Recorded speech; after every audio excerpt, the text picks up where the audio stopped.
So we have Boomtown619, the Oh, nice. creator of Mob Mentality, Yes, and sir. GalacticQUEEN44, co-creator of Mob Mentality, and also a coach. They both play coaching roles. We're just going to discuss the 5v5 changes for Overwatch 2. So, first obvious question is, did you guys watch the PvP live stream that they had? So I catch glimpses of it.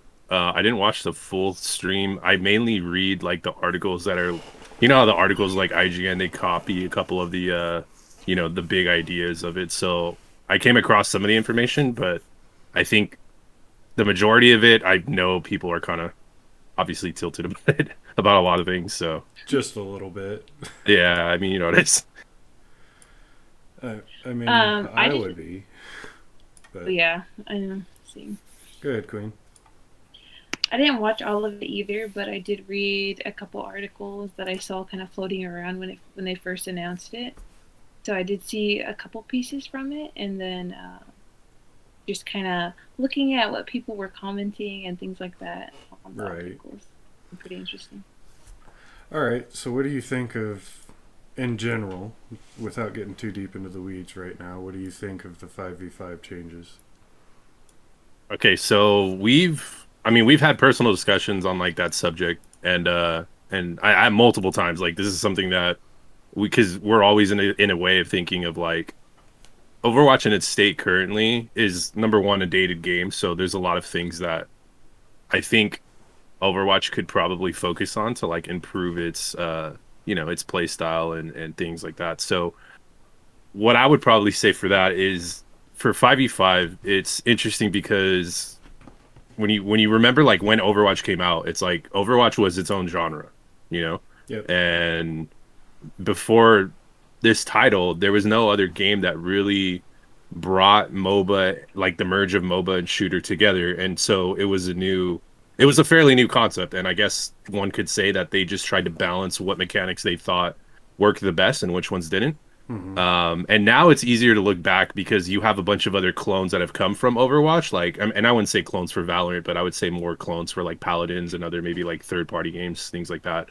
Right. Um, but I think the formula that they decided on, they've reached some problems that I'm not sure as like a genre they're able to fix because you can fix some certain problems with a MOBA, which we'll talk about a little bit later. Like as far as like when there's problems in MOBAs, like what do you do to fix that problem? And if there's problems in shooters, what do you to fix those problems in shooter games? Like if there's an issue with Modern Warfare where the gun's too Two over. damaging or does too overpowered, and they nerf it. Right. And necessarily you can adjust the skills of each weapon accordingly and balance them that way. And it's almost as if Overwatch is stuck in like this middle ground where Right. it's kind of like they're damned if they do, damned if they don't. Like if they touch something on the shooter side, it messes up the MOBA side, and if they touch something on the MOBA side, it messes up the shooter side. So I Right. always feel like it's this teeter totter that they've been trying to balance, and I think doing the 5v5 is their attempt to kind of remedy that. Um, so I think their 5v5 discussion, whatever it was in their meeting or boardroom that they decided was the best course of option for the problems that they were facing, I think that's the biggest reason why they did what they did. I don't know if Queen wants to add to that, but it's kind of what I feel. Well, it's kind of what I was thinking too, because honestly, like and when we talk a lot about Overwatch, it's kind of like, well, what's the biggest thing that people are complaining about? And a lot of the times, it's like the right now, like queue times and EPS or tanks are not fun to play, which is why a lot of people don't want to play shield tank particularly. Yeah. So when I was looking at the 5v5, most of off tanks are kind of like gone, which is the tanks that people like to play, or they're going to be changed to kind of, meet the new sort of team comp and that's going to be out there. Um, so it was kind of interesting because personally, I'm not sure if that will fix that problem that they currently have, but Blizzard also has all these other problems with the game and things that they have to take into consideration. So, um, yeah, we'll kind of talk more in depth later. I'm trying not to get too into it I mean, well, we can kind of just go right off the bat and just saying that like the main reason of 5v5. So if you go into like the exact reason of why do we think, and maybe Kage, you can assert this because I might have missed it in the video, but I'm assuming their reasons for cutting the other off tank role was because they felt like it was either A, too many tanks to get through, or B, they just wanted less of like the front line advantage uh, in a team fight. And so it feels like and it's weird though because like if you make that decision though, one would probably argue that playing off tank is more fun than playing main tank, no? So Right. it's almost as if they want to merge the main and the off together into one tank role, right? I guessing that's what they're trying to do. Yeah, so that's something they kind of discussed is some of the changes is they're trying to make tanks in general more brawly. Like Reinhardt's going to get 2 fire strikes. Yeah. His shield in the gameplay was only 1200 instead of 1600, but his health was Yeah. still 550, I think. But Okay. they didn't pull out Sigma or Orisa. It was mostly Ryan, Winston, a little bit of Zarya. I don't think I saw a Roadhog. I could be mistaken, but I don't think I saw a Roadhog because And so they're pulling all those off tanks to quote unquote make them main tanks now, right? yeah, Like suppose that's the verdict. I think that's Okay. the direction they're going, and that's something that SVB and Flats kind of discussed was that the tank role they're trying to make more similar. That way, instead of having all these different unique tanks where you have main tanks and off tanks, you just have a single tank that That can do it all. Yeah, that can do it all. They're Okay. trying to make them all more similar. That way, Okay. you have something that can both protect you and do damage when it needs to. So okay, so if and then we're gonna on. So I'm gonna and a lot of what we talk about is like I use the term on paper and like in actuality, right? Mm-hmm. So like on paper, that sounds perfect to me. You know what I mean? Like on paper, that sounds like a sound idea because if you can have one role do essentially what two roles would have done in the past, Yeah. that seems like a good plan to me. Whether or not it's going to be implemented for a couple of reasons is going to be a little bit different. But if you think about the main role of the off tank, like what, like Galactic, what do you think the main role of an off tank, if you had to put like in terms of priority, would be in a team or in a team setting, especially in ranked? The off tank usually it's kind of like the extra support, like because you support your main tank, right? If you guys are doing a brawly comp, you help heal for your supports or your DPS.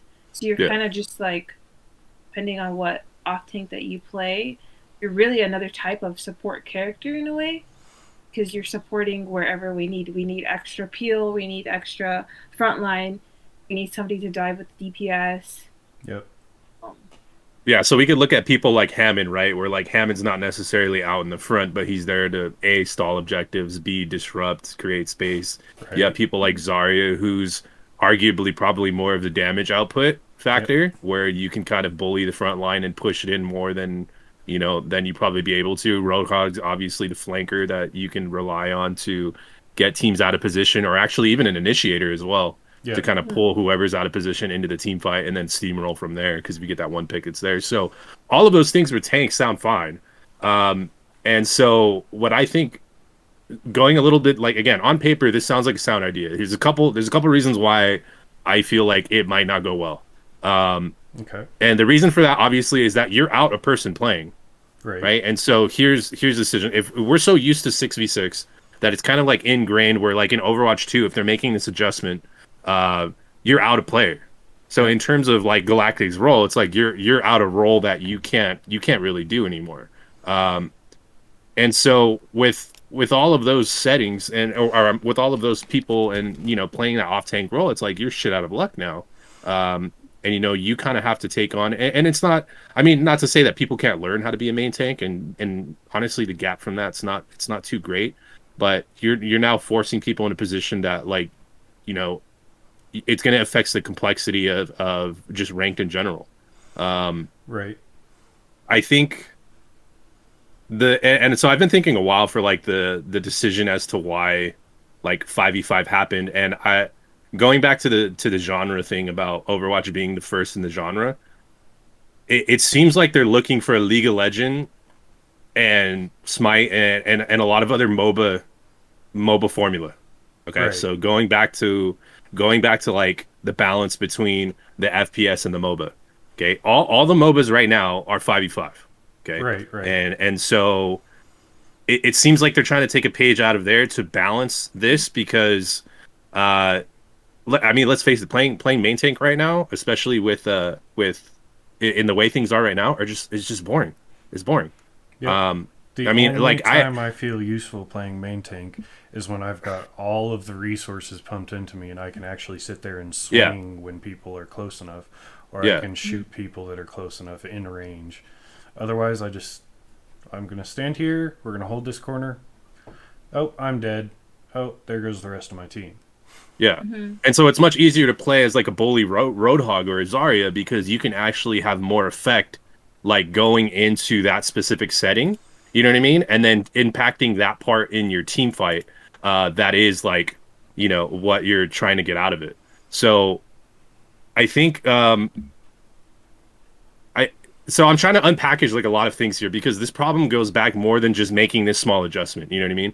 And so I think the first thing that you have to look at in making this 5v5 decision is that you look at the shield meta and how that's like been evolved for a couple of things. I mean, like you kind of remember how the shield meta was like back before and how like did you like the shield meta? Like did you enjoy the shield meta when you know Reinhardt had, you know, he's probably the one that's most untouched, but when Orisa was, you know, an unmovable object and Sigma didn't have the massive cooldowns, like Yeah, the double shield that came after they implemented roll-lock from goats. No, I wasn't. I mean, I played it because it's kind of what everyone was playing, so that's why I had to learn how to play Sigma when he came out. But preferably, I mean, I'm a D.Va main, Right. and like D.Va Zarya, so it kind of was like I could never play the characters that I wanted to play or that I am best at. Mhm. I kind of had to adapt and learn other characters or some of the shield characters so that I could, you know, kind of play in the what was the meta at the time? The double shield Orisa Sigma.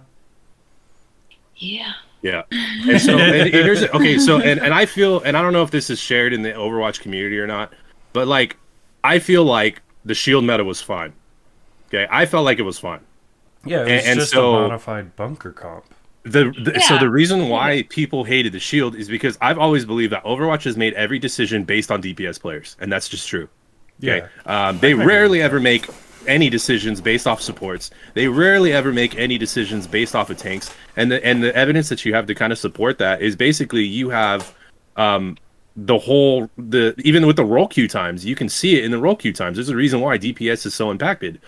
So clearly their agenda is to support those DPS players, and which is fine because, you know, if it's but the problem is it should be equal opportunity for all the roles for sure. And so I'm a firm believer, and me and Galactic have had other conversations where it's like you need equal amount of characters in Overwatch to be able to bring down those queue times, make tanks fun to play. Can you imagine how crazy of a game Overwatch would be if you had 12 or 15 different tanks to choose from, 12 or 15 different supports to choose from, right? And instead you have it only on the DPS side, which doesn't make any sense to me, right? If you look at any MOBA, you have hundreds and hundreds of characters you can choose from. That's the point of being a MOBA, right? Is that you have variety. You have so many different things that you can use at your disposal as far as character selection that you can bring to the table. And so that's number one. I think the decision why 5v5 is done is because another tank only hampers the DPS. It doesn't help you so much. And so going back to shield meta, you know, everyone was like, oh, these shields are too hard to break. Oh, I can't do it. You throw in a Junkrat, you throw in a Bastion, you're done. Like, you know what I mean? Like, you get through those shields. It's just, it forced DPS off of the roles that they could have played otherwise. And instead of making them switch to characters to counter the shield meta, they just decided to nerf the shields instead. Yeah. And so whether or not that was the correct decision, I mean, I personally, I feel like I missed the shield meta because that was the whole point of MOBAs is when you have a strategy, you try to counter that strategy with another character. right? And so when you just use the game to lessen the shields, it's like you're not really countering; they just become tissue paper, right? Yeah. Try putting Orisa in a front line in a ranked game, and I guarantee you won't be out for more than 3 seconds before your shield's gone. And so, Well, like, It's how does gone that stop? instantly. How does that stop the enemy team from advancing? The only way you could do is play high ground, maybe, and then you have to worry about Genji's diving you, taking, all those things. So there's so many resources at DPS disposal that I feel like touching shields was kind of a mistake. So building off that though, about the 5v5 and how it relates to like the other genres and the other titles, um, we need to look at like in a comparison for other MOBAs. It's like what do the other roles do in MOBAs? So I'm going to use the example, and I like to use the example of Smite more than anything because I understand Smite. It might be a little bit different in League of Legends, but and Dota and things like that. But in general, the five roles that you have in a MOBA are your support, who's a tank essentially. Okay, he's really hard to kill. He essentially supports all your players with his item builds or his things that he needs to do. He keeps the team alive, okay. right? And so he uses his roles to displace the team, to kind of much like a Hammond, much like a Roadhog or something like that. You're going to be using your kit to set up for kills, to peel for your team, and things like that. You have your solo laner who becomes like more of the tank. He's more likely to frag than other people because of his levels. So the laning phase, he's usually a lot stronger, not because he has damage build, but because he has levels on the rest of the people in the game. Okay. But and then the other three roles, you have a mid laner, a mage, a carry, a DPS, which is usually like a hunter or some type of ultra burst character, and then you have a jungler. Okay, so the formula ratio right now is 2 tanks with 3 damages.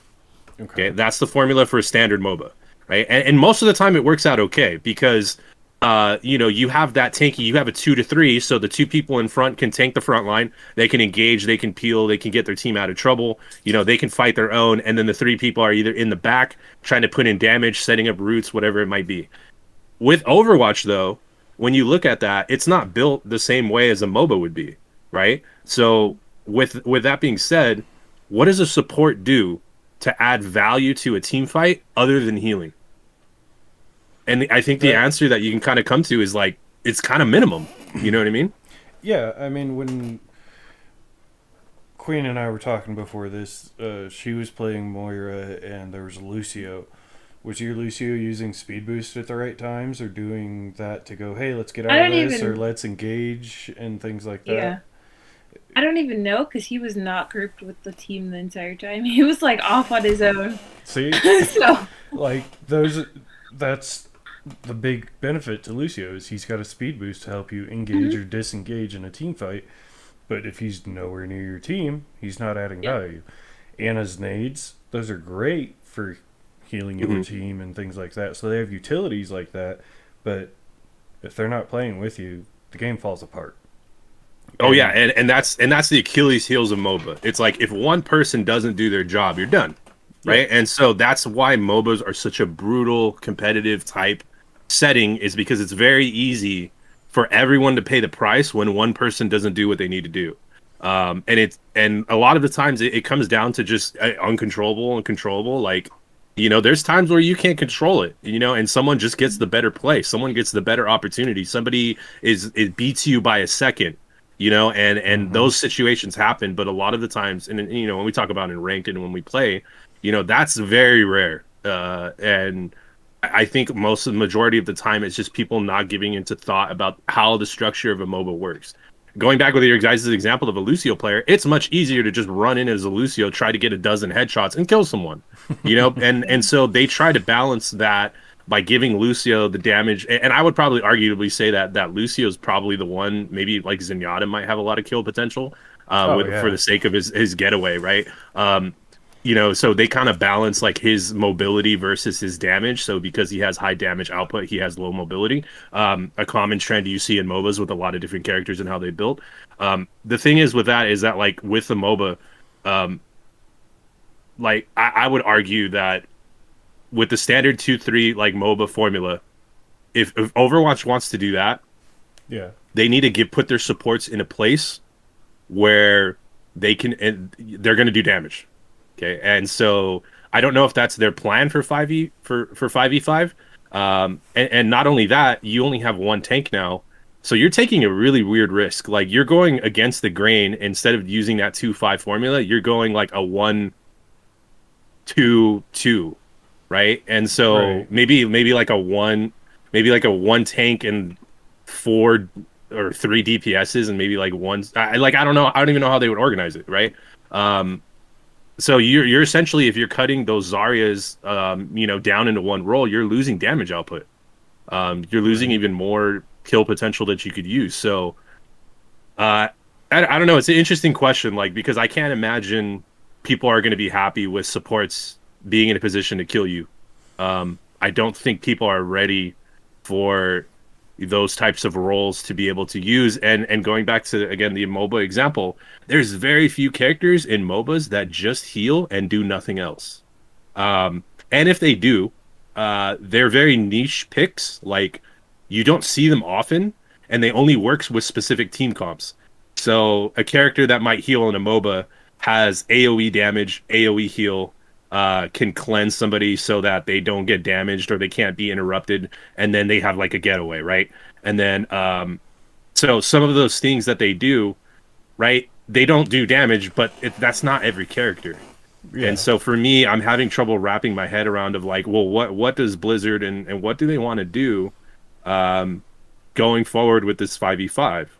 And I don't think that they're using the MOBA formula much at all to really on this decision, which is kind of makes me feel hesitant because it works. It works. League of Legends has been doing it for God knows how long. Dota has been doing it for God knows how long. Even clones like Smite have been doing it for God knows how long. So like, why go and do something different that no one has done before? I guess you have a potential to be do really good, but you also have a high potential to just fall flat on your face. Yeah. So it's weird. It's interesting. Well, and that's one of the things I have a concern about is they took the 5v5 format from MOBA, which fine, it's proven to work in other MOBAs, but we said at the beginning of this that it's a different genre. It defined a new genre. It's a hero Mhm. shooter. So it's got MOBA elements, but it's got shooter elements. So which I think what Blizzard is struggling with is balancing between a MOBA and a shooter, like you've said. Mm-hmm. And Yeah. which direction are you going to go? Are you going to go with the MOBA elements? Because we've done that, and we ended up with things like goats. Like Yeah. everybody loved dive Yeah. before that, and that's probably what inspired Rollock, where we have 222 now. But Yeah. if we're still going to have Rollock in this next one, and we're not, we took a sliver, we took like a sentence off of a page instead of taking the entire page and looking at it and going, why does this work in MOBAs for 5v5? We Yeah. went, Hmm. cool, we're going to take 5v5 because it works in MOBAs. Well, you're also a shooter. Yeah. And granted, Call of Duty League does 5v5 now, right? So Yes. Yeah. if you've got a 5v5 shooter there, does it necessarily work for a hero shooter that has MOBA elements versus just a pure shooter? And so let's look at Valorant, right? Because that's really the only thing right now that you could compare Overwatch to. And mind you, I would probably argue that Valorant got their formula from Overwatch and improved on it, right? Yep. I So think with they've done Valorant, much okay, better. you are not penalized for your character role. Does that make sense? Like you have equal opportunity to kill somebody as you do any character, Yep. right? Because you can play Valorant just like CS:GO, just like any other shooter, FPS element to it, and still have kill potential to kill everyone. Can you imagine what a game Valorant would be if you picked a character and been like, "Sorry, this character does half damage." You know what I mean? Like it would be insane. Right, and that's because you And have the same guns across the entire thing, and you have an yes, economy system. yes, Overwatch, you have projectile, you have hit scan, then you have the tanks who. Diva's got micro missiles, which are projectiles, and then she's got her shotguns, and then yeah, she's got flight, which cool. Valorant has abilities too, but you have all these different weapons that you have to balance for and go, how much damage does this do? And is this a projectile or is this a hit scan or things like that. But in Valorant, they're all the same guns. You have access to all the same guns as long as you're doing well enough yeah. and go, Eh, cool. We just have to balance the guns. and maybe work on cooldowns or charges for each character. Exactly. So when you make the adjustments to a character, you're not impacting its kit or damage or abilities that you're doing, right? And so a lot of the times Overwatch uses those adjustments. So it's like Soldier's not doing enough, let's crank up the damage. Genji's not doing enough, let's crank up his ninja stars. And so it feels like, which goes into a kind of a separate topic too, because people and this usually happens when new characters come out, and so I'm an avid Smite player, and they're guilty of doing this all the time. Whenever a new character comes out, they're just overpowered, and they're overpowered because they want people to play them, they want people to try them, they want people to have fun with them, and so that character, at least in Smite, will probably stay overpowered, I would say, for probably like a month. Okay, and in that term of a month when it's released, they're pretty nasty. And so one of the gods I played, Susano, like if you built him correctly, he would kill you in one set of his abilities, and you would do it consistently every single time.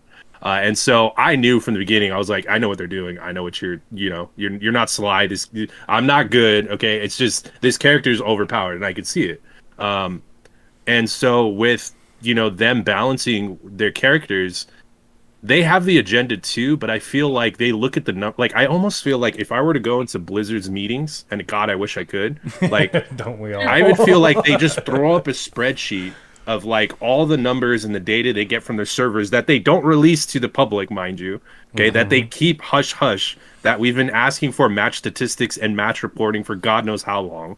All right, and they still don't do it because they say it'll ruin the game because people will be toxic about it, but they put medals into the game that people always use to make it toxic anyways. Anyway, separate rant, but like... Well, they did mention that in the PvP live stream. That did they? Yeah, they're going to overhaul the entire statistics system for Overwatch 2. They're talking about making your teammates, not necessarily the enemy, but at least your teammates' statistics, like, you can see that. Go, cool, Good. This person has that. They discussed it. They didn't say how they were going to implement it per se. Yes. I mean, we've already gotten a new UI, but when you're in a match, they're talking about being able to look at your teammates' statistics so you can go, cool, you're not actually getting value on this character. Yeah. Can you switch? Like, when I play, streaming or not, when I'm playing, I go, hey man, I'm not saying you're bad or you're bad at this character, but could you switch to this so we can counter this? Or, can you please switch because it doesn't look like you're doing much. I don't know if you are. And I add in the I don't know if you are because maybe they are doing something that just isn't showing up on the kill feed or anything like that. Like, I don't expect Sombra to come out with gold medals for eliminations because her job's to hack and do damage. Yeah. If she doesn't get the kill, cool, somebody else can hopefully finish her off. Yeah. Hopefully she's hacking the right targets that we can all focus and we get it. She gets an assist for hacking. Yeah. I'm sure Galactic, because Galactic is something we talk about a lot as far as like scoreboards and stuff. So like you can take that one for sure. You can start that one off. I'd like to see something kind of like the way Smite has their board, where you can kind of see, because it puts the accountability on players in Overwatch, which right now, like when you play, nobody ever holds themselves accountable. It's always somebody else's fault. Yep. And it's kind of like you said, Kage. Yeah, there's some things that the only thing that people use to hold accountability is the medals, right? And we know you could still play a certain, like I could play a tank and not do my tank job at all and just try to like go and get kills and I'm feeding my brains out, but I still have gold medals, right? Yeah, you could be that. And I'm not doing anything to help my team get the objective, but I have all the golds. Yeah, so, you could be that flank hog that goes and kills a support, walks away, goes back and kills another support. You're not helping the team, and then when the enemy team realizes, oh, he's going to come from here, they meet you and they go, cool, you're dead, and he starts feeding his brains out because he's going on these flanks. He's not really helping the team. It's like, well, I've got all the golds. Yeah, because you're going over there and you're feeding your brains out. You're getting 1 or 2 kills, and the entire other team is focusing you down instead of... Yeah, so if we were able to see, like, how many times each person died, right? Okay, maybe you have golds, but you literally died 27 times in 1 minute. Like, Yeah. you're feeding, you know? And we can hold people more accountable, and it wouldn't just be like my word versus your word, or, you know, everyone would be able to see it and be like, okay, yeah, like that guy's, you know, he's just trying to make up excuses for kind of helping right now, and maybe you should change. So hopefully Right. that kind of changes the dynamic of how people interact with each other in the game. Yeah. That would definitely be nice. It's very toxic right now. Yeah, and that's one of the things I like about Valorant, like we've discussed, is you can see that in game. You can Yeah. see like, hey, this person's got this many kills, they've died this many times. I haven't played Valorant in like 8 months. I played it the other day. I'm complete garbage. Completely Yeah, the learning understand. curve on is rough. Right, like, but towards the end of the first half, I finally got a kill, and everybody, including the enemy team, was like, "Hey, he got a kill!" And I was like, "Thanks." And then I started picking it always up funny. from I started Yeah. picking it up from there because everyone was just like, "Oh, this man's garbage," but they didn't say that. But I'm sure they were all like, "God, we got the garbage all player on thinking our team." Yeah, That's how I feel in Apex, because I just started Apex, and it's Yeah. like, I remember when I got my first kill, I was like, I got a kill! Everyone Yeah. else has like 7 kills. I'm like, oops. Yeah. And so for the scoreboard, it's like it's weird going back to because we started this conversation about showing like what do you choose between a shooter and a MOBA, but it's like it's weird because scoreboards aren't shooters, scoreboards are in MOBAs, but the scoreboard's not in a MOBA shooter. It's Right. like what kind of logic does that make sense? And so that's kind of going back to our point where it's like I feel like they don't even know, and they're trying to explore like what they think, and I almost feel like they're trying to just do something that they haven't done before, which I should give props to, right? Like it's good to go and explore and to try and reinvent something new because they've clearly have done something new that no one else has done before, right? Right. Which is before is to make this genre. So that does need to be acknowledged for sure, is that before then this genre didn't really exist. And so Valorant took what they had and improved and had their own formula of what they wanted to do.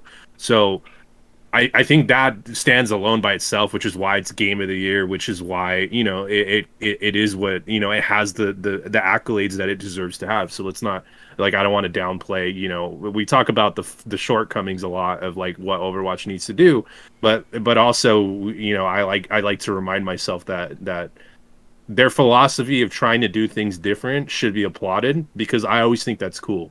I always think that's cool that the game developers are trying to do something that hasn't been done before, and that's really hard to do. Right. That's really difficult to hit that balance where you know you're trying to do something new, but not trying to anger the base because it's too dramatic. So it is this tightrope walk that they're trying to do, and so every little thing, and I swear with this game, like every little thing I always see people angry about it no matter what they Yeah. do. It feels like if Blizzard breathes it's like if you change Genji there's an uproar. If you change one ability 2 seconds less there's an uproar. It's like, and you're not going to be able to appease everybody, and I feel like that's type of the philosophy that they need to have. They need to trust the direction that they're trying to do, which I hope is what 5v5 eventually will become. um and just go for it, you know what I mean? And you know, we talked about the skill level of the players and how they want to appease probably the, you know, the regular gold standard player of a DPS, and so whatever changes that they want to do, you know, will always probably be with that in mind. But something as simple as a scoreboard is just good for all, man. It's just something that like I can't see any downside from it. And if the downside of the scoreboard is you know, one example that I can think of, like you said earlier, Kage, was like with the Sombra. It's like Sombra is known to just hack, and like are you, like if you don't do, like, I would assume you might get some medals, but like most of the time you probably won't. Yeah. You know, most of the time you're the disruptor, you're in the back, you're poking, you're not, you maybe are doing the base damage so that somebody can come in and confirm. And so she's in this really weird area where it's like, is she going to show up on a scoreboard? And so maybe that's what they're afraid of, is like, well, then do we put a scoreboard for like how many times, you know, the enemy was hacked? And then what happens if they change a character mid game? Are we going to show all the characters of what they played for every single person, right?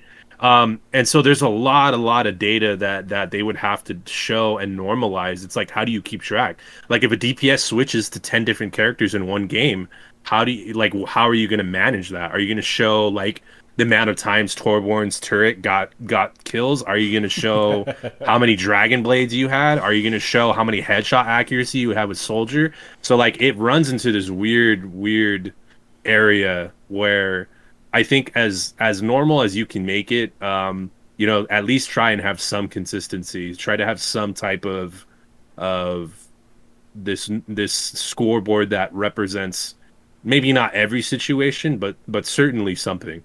And even if it's as simple as just, I mean, they already have a scoreboard. Like if you hold back button right now, you'll see all your scores, you'll see all your assists, you'll see all your deaths. Why can't you just take that data and show it to everybody at the end of the game? Yep. Super simple. Super simple. It's like, so I think I'm glad to hear that they're doing that. That's a good change that I'm excited for, because it cuts down. If they think it's going to cause toxicity, it's not, because it's already toxic the way it is. Right. I think it's going to show, because especially in other MOBAs, it's like when your team struggles and you most of the time in a MOBA, who's struggling because they're under level. So if you have a level 12 getting out rotated, out powered by a level 18, who gave up lane, right? And whether or not that factor might be because of them, because sometimes it's just a bad day. You get rotated by their jungle or camped by their jungle 4 or 5 times. It's like it happens, but that's up to you after the second or third death to be like, I'm getting camped. I need to play differently, right? And so the scoreboard just confirms that. The scoreboard just kind of shows, and you can make inferences. And again, it is data, so people might use different inferences to come up with different conclusions. But I think having that is gonna at least bring some, factual evidence to the table, because you can BS your way through an entire ranked game and say you have golds all the time, right? Yeah. Like people do you it can all just, the time. it's just And a then standard right before practice. the scoreboard shows up at the end where they give out the cards. Yeah. And so.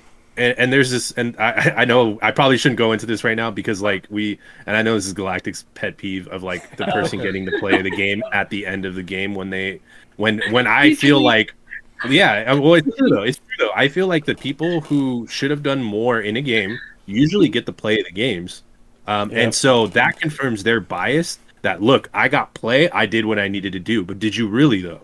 Did you really? Yeah, I mean that's one part of however long game. If the other team rolls you but he gets play of the game, it's like, cool, you didn't win, and that's the only thing you contributed to the entire match. Yeah, you get play of the game for this. I think that's why, like, if we have those stats out where everyone can see them in the game, and even after the game, like, you're gonna see that it's like your total amount of damage or your total amount of whatever you were doing doesn't add up to even if you did get that play of the game, right? Yeah. So it's going to show that like they won't be able to run their mouth, because what are you going to say when the numbers are staring you in the face? Yeah. Like, I mean, you can say it, but you're going to look kind of silly. And right now people can say it and they won't look silly because nobody has any proof to hold back at them, Right. It's just like their word versus my word. And even if I know, like, I've had sometimes like DPS complain to me that like I didn't do my job as a tank. Meanwhile, I was the only one at the point like trying to push the payload, and I had all golds too, like on top of that. So and they're like, I had gold damage and gold elims. I'm like, really? Because I was killing way more than you. Like, or the better one is that they don't open their mouth until 5 seconds after they take it, end. And then it's right there. I have golds. I'm like, bro, you just barely got them. Like, relax. So it's the medal system is completely unnecessary, and it's nothing more than an ego stroke, and I hope value at all. Yeah, I know this is a little bit separate from 5v5 but like you can't help but talk about these things because it's about like the decision. So like I guess we can save that for later, because like if we were really to talk about all of those things and how it relates to a 5v5, it does matter, and like it's not just about the roles themselves, it's more about fixing the problems that exist within the ranked setting, and not even within the rank, but like you can use casual as it as well, because the way it's structured could be changed otherwise. Like you could look for other solutions, but I think that, with their role selection, it's an attempt to try and bring something new, number one, to the table. But is it really though? Because you're still following the standard formula, but you're not using any of the resources the other MOBAs have in Valorant or anything else that make those games successful. You know, Yeah. and there's so many things that I could pick out with this game that they should take advantage of, and they should look at and be like, we need to bring this to the next, it's Overwatch 2. It's not even Overwatch 3. Like, you still have, most of the games like to opt for the trilogy, and I know that's not normal either, but it's like you still have another game to get all of these things right, but you should be taking advantage and building upon what you've already done to make it better. I don't feel like a lot of it, and maybe this 5v5 is their attempt to, Right. and that's cool, and that's great, and I hope it works. I just hope it works, and I hope it feels natural. But I feel like not having another tanky body in a team fight is going to be problematic, because uh like getting rolled in this game when one person dies is like automatic. It just happens. There's nothing you can do about it once that one, unless you can really pull something out of the hat, which you dive into player skill and things like that. You take control of it, the team fight. So I think a lot of that's going to go into like, because if you look at right now, if you have one tank, like say my off tank isn't playing with me as a Reinhardt, for example, right? Most of the time, the enemy team's going to come in and collapse on me, and I can't really do anything by myself. No Yep. one's playing with me. So if you have one tank and the tanks stay kind of the same, I know they're going to make changes to them. So it's going to depend on what those changes are and how, and even they might have new tanks coming in.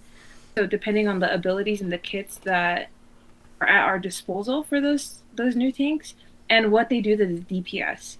So if they buff up a lot of the DPS, that's going to counterbalance any buffs that you do for the tanks.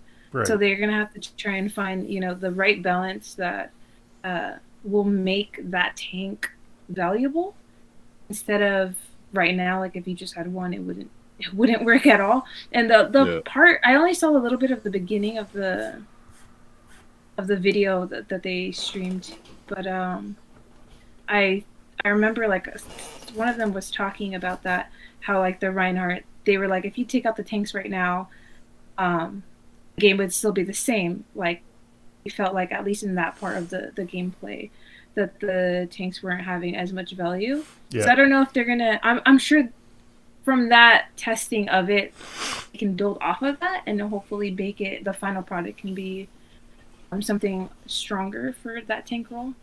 Yeah. So wanting to be fun. yes, I think we're all hoping it's more fun. So one of the things that was discussed between SVB and Flats was that the biggest problem for metas, like where metas come from, is tanks. Tanks taking over the game, like goats, where you have 3 tanks and 3 supports. The DPS role was irrelevant. And then you had double shield, and during that double shield time, they had to rein in all those DPS that they had buffed in hopes of breaking goats apart. So we'll start with Queen on this one first. Do you think that tanks have actually broken the game, or are they just the obvious one because they're the ones that show up in the kill feed?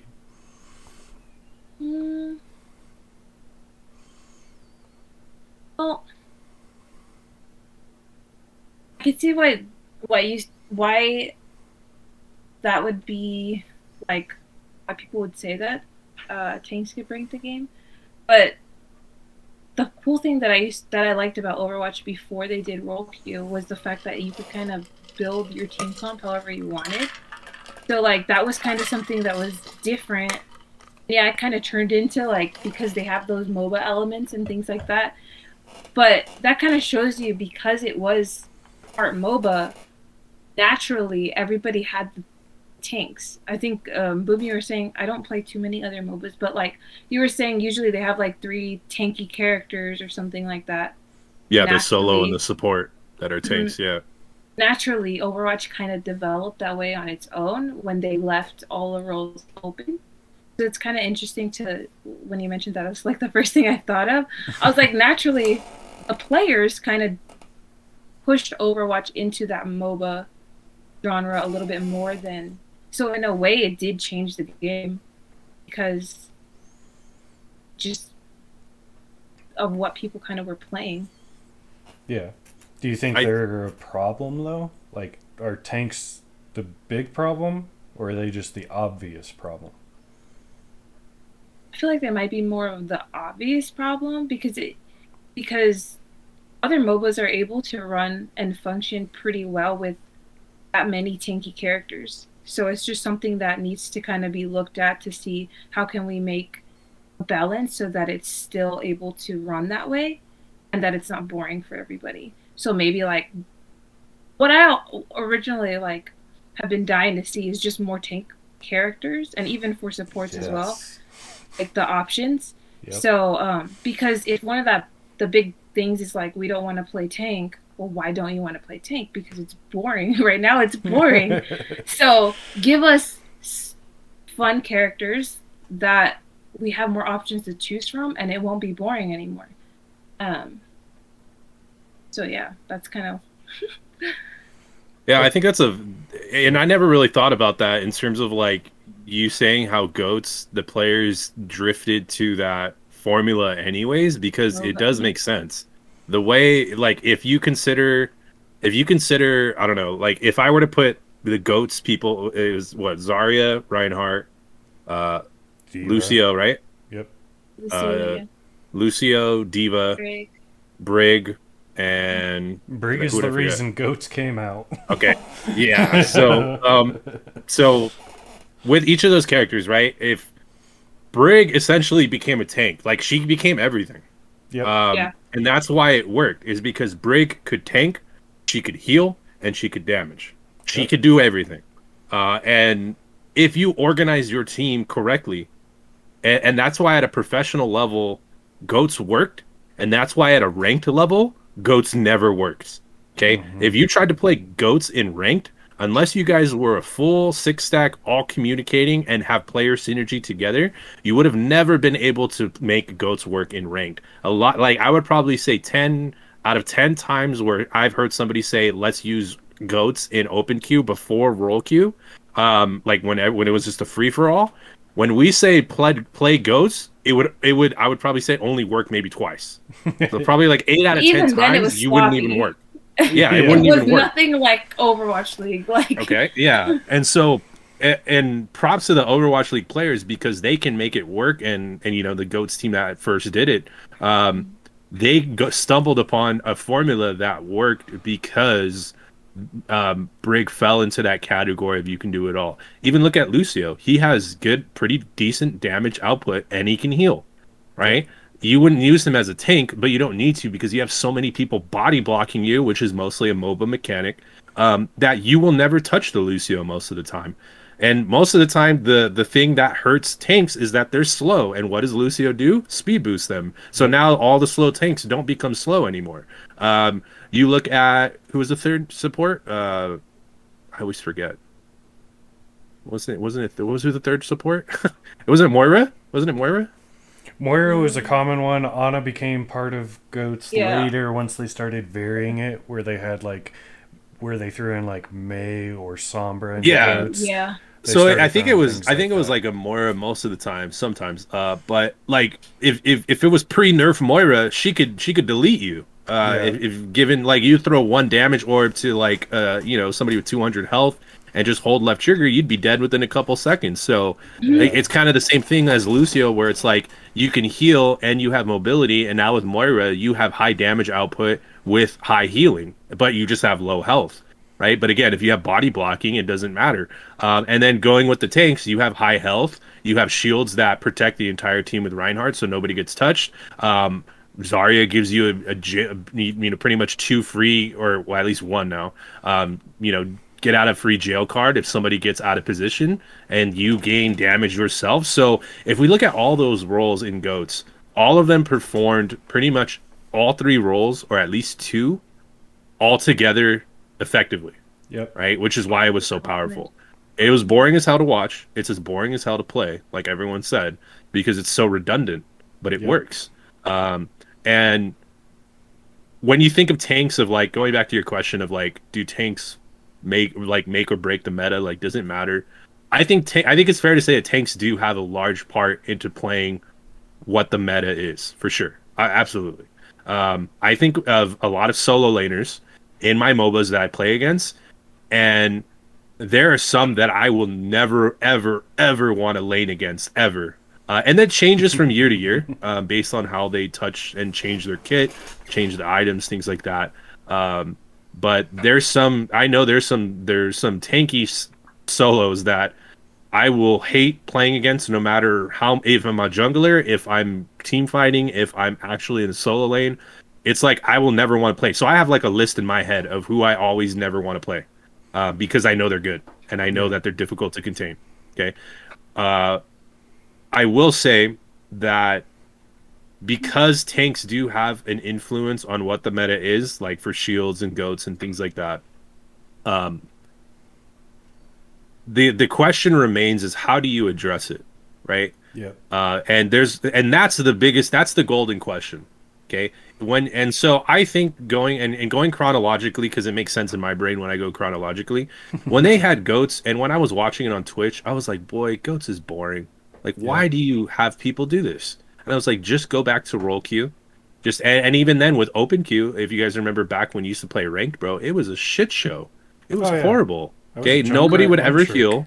Everyone would all pick damage. Everyone would all die, and it's changed because now it's funny. Now if you play open queue, everyone chooses their correct roles all the time. It's like 2-2-2 still. Like it's like you still play 2-2-2, and most of the time, going back to what Queen said, it's like open queue was cool because I could take it upon myself to counter people I needed to counter.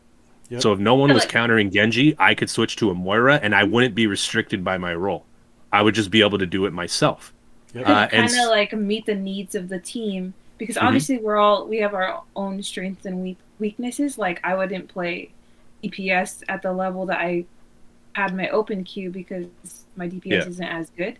But for people that were, like, they could kind of like, oh, we're slacking in a little bit of heals right now. Let me switch to that and help there. Yeah. Or we need some more damage output. Let me switch to DPS. So you could take it upon yourself to compensate for what your team is lacking. Right. And so if I'm a tank now in roll queue and Genji's giving me a hard time, I'm very limited to what I can do as opposed to when I play open queue.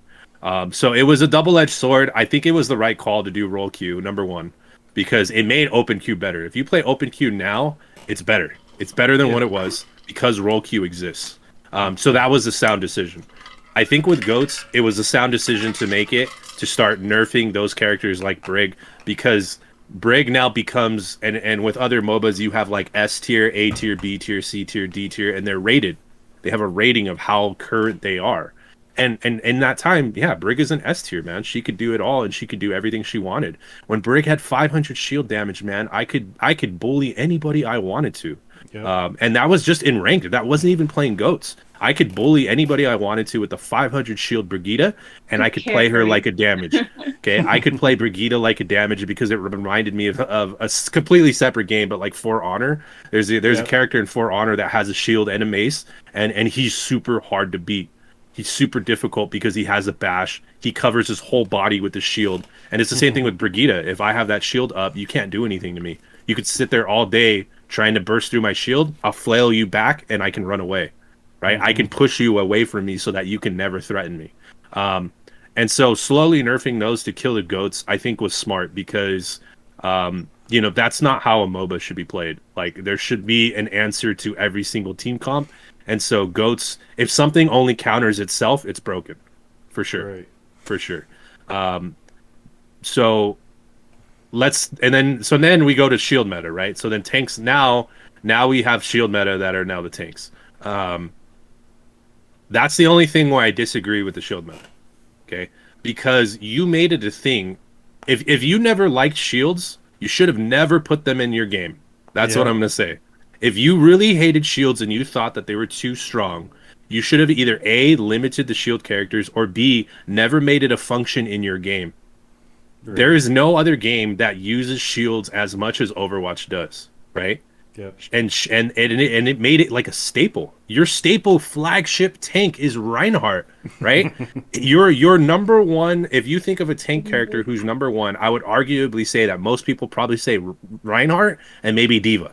Okay, maybe Diva would be second, possibly first. I know Galactic's going to say she's first, but like, because that's a bias on hers. But No, but you know, like personally, I would say that. But I think that usually when people say like, "Oh, who's a main tank?" Maybe if they don't play the game, they'll say Diva because like she's the one that kind of had like we're selling headsets that was pretty popular in stores and keyboard and stuff. But other than that, I think that most people will probably list like the first one that would come to mind would be Reinhardt. That'd be an interesting poll to kind of do later, but you know. I mean, how many times have you played Eichenwald where there's not a Reinhardt sitting at choke on defense? That's true. That's true. Yeah, like that's his home map. You know what I mean? Yeah. That's where he's from. And so I like to think in terms of like players like to choose who's recognizable for sure. And so to me, the most recognizable tank you have in your game is probably Reinhardt. As at least going as main tank role again. I think back to like the movie trailers of like, you know, when you see when they got revealed and when everyone was getting the hype about all the new characters coming out. And so I think the only two tank ones they came out with were Reinhardt and Diva. No, as far as like those little promo trailers that Blizzard released of like, you know, to tell their backstory, I want to say I know Winston's part of it, right? But I don't think most people think Winston would be like, you know, the main tank that comes to mind because you know, because even though Morrison's is like the leader of Overwatch, you know, Reinhardt's the big guy. You know what I mean? He's the big guy, and you know his whole backstory is to protect the people he's under. So like he has a lot of leader qualities to him that make people think that. So if your character, going back to like why that's important, is that if your main character is represented that way and his main ability is shields, okay? Shields are a very risky thing to put into a video game because it negates the ability for the player to damage the person otherwise, right? Yep. I'm trying to think of the best solution or the best example that I can give you because I haven't played Valorant recently. I don't know if there any new characters came out, but I don't know. I'll use I can use a couple games examples. Okay, so a couple games examples that have shields in their games. That's a built-in function of their game. Going as far back as like Halo, right? Mm-hmm. In Halo, if I picked up an overshield, I had double the health you had, or triple sometimes the health you had, so that if I could kill you easier. Yep. So no matter how many times you shot me, you would have to kill me 3 times over, and I would only have to kill you once. Yep. So most of the time, if you picked up Overshield in Halo, you're guaranteed at least 3 kills before you're going down. Yep. Unless everyone's shooting you at the same time. Okay. Which comes. So if it's a 1v1 and somebody with the Overshield fights somebody else, you're gonna win. If you fight the second person, you'll probably have maybe 1 shield left, maybe a shield and a half. The odds are still in your favor if you're confident enough to hit all of your shots, right? Yeah. And so.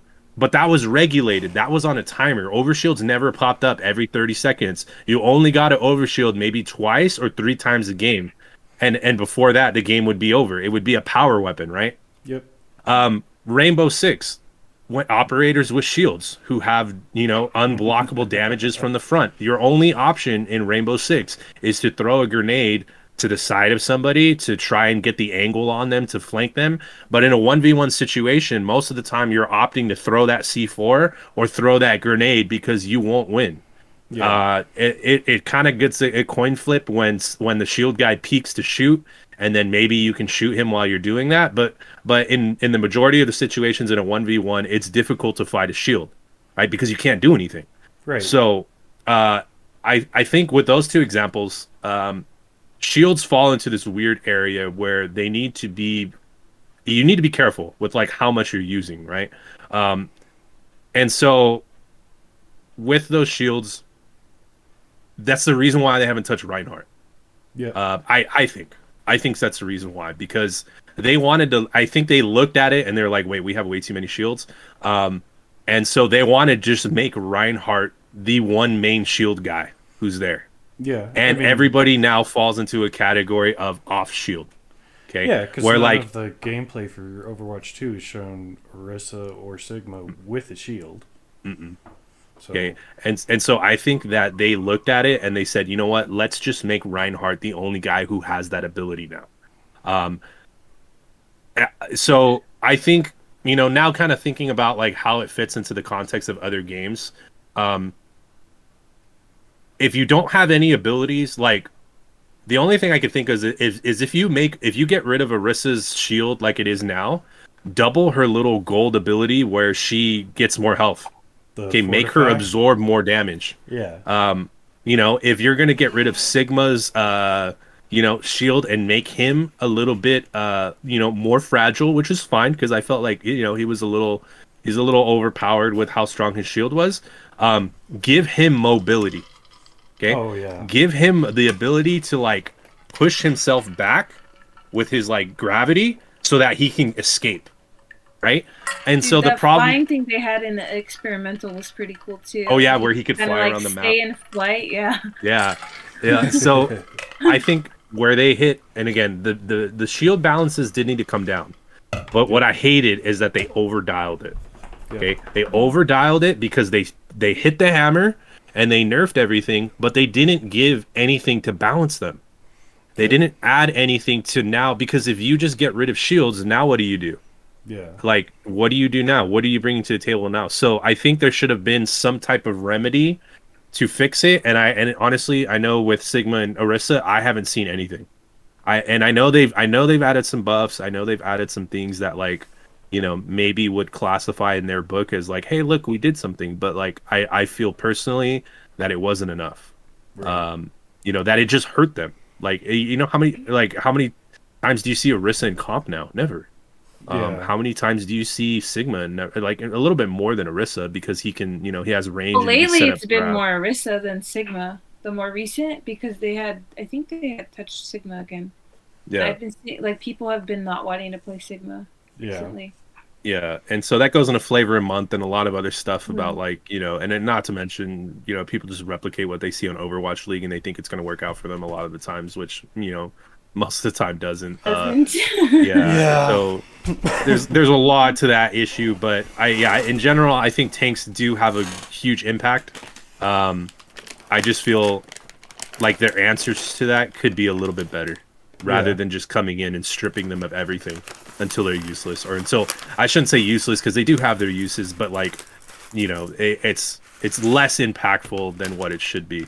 But then again, nobody questions Nano Dragon Blade that can kill everyone in 2 seconds. Yeah. Yeah, that one character can literally destroy the whole entire team. Yeah. And you gotta hope an Ana sleeps him or something. Yeah. So, yeah. So, obviously, we're all competitive ranked players, and Yes, sir. we've done our CGLCs, and you guys are getting ready to start another one. Yeah.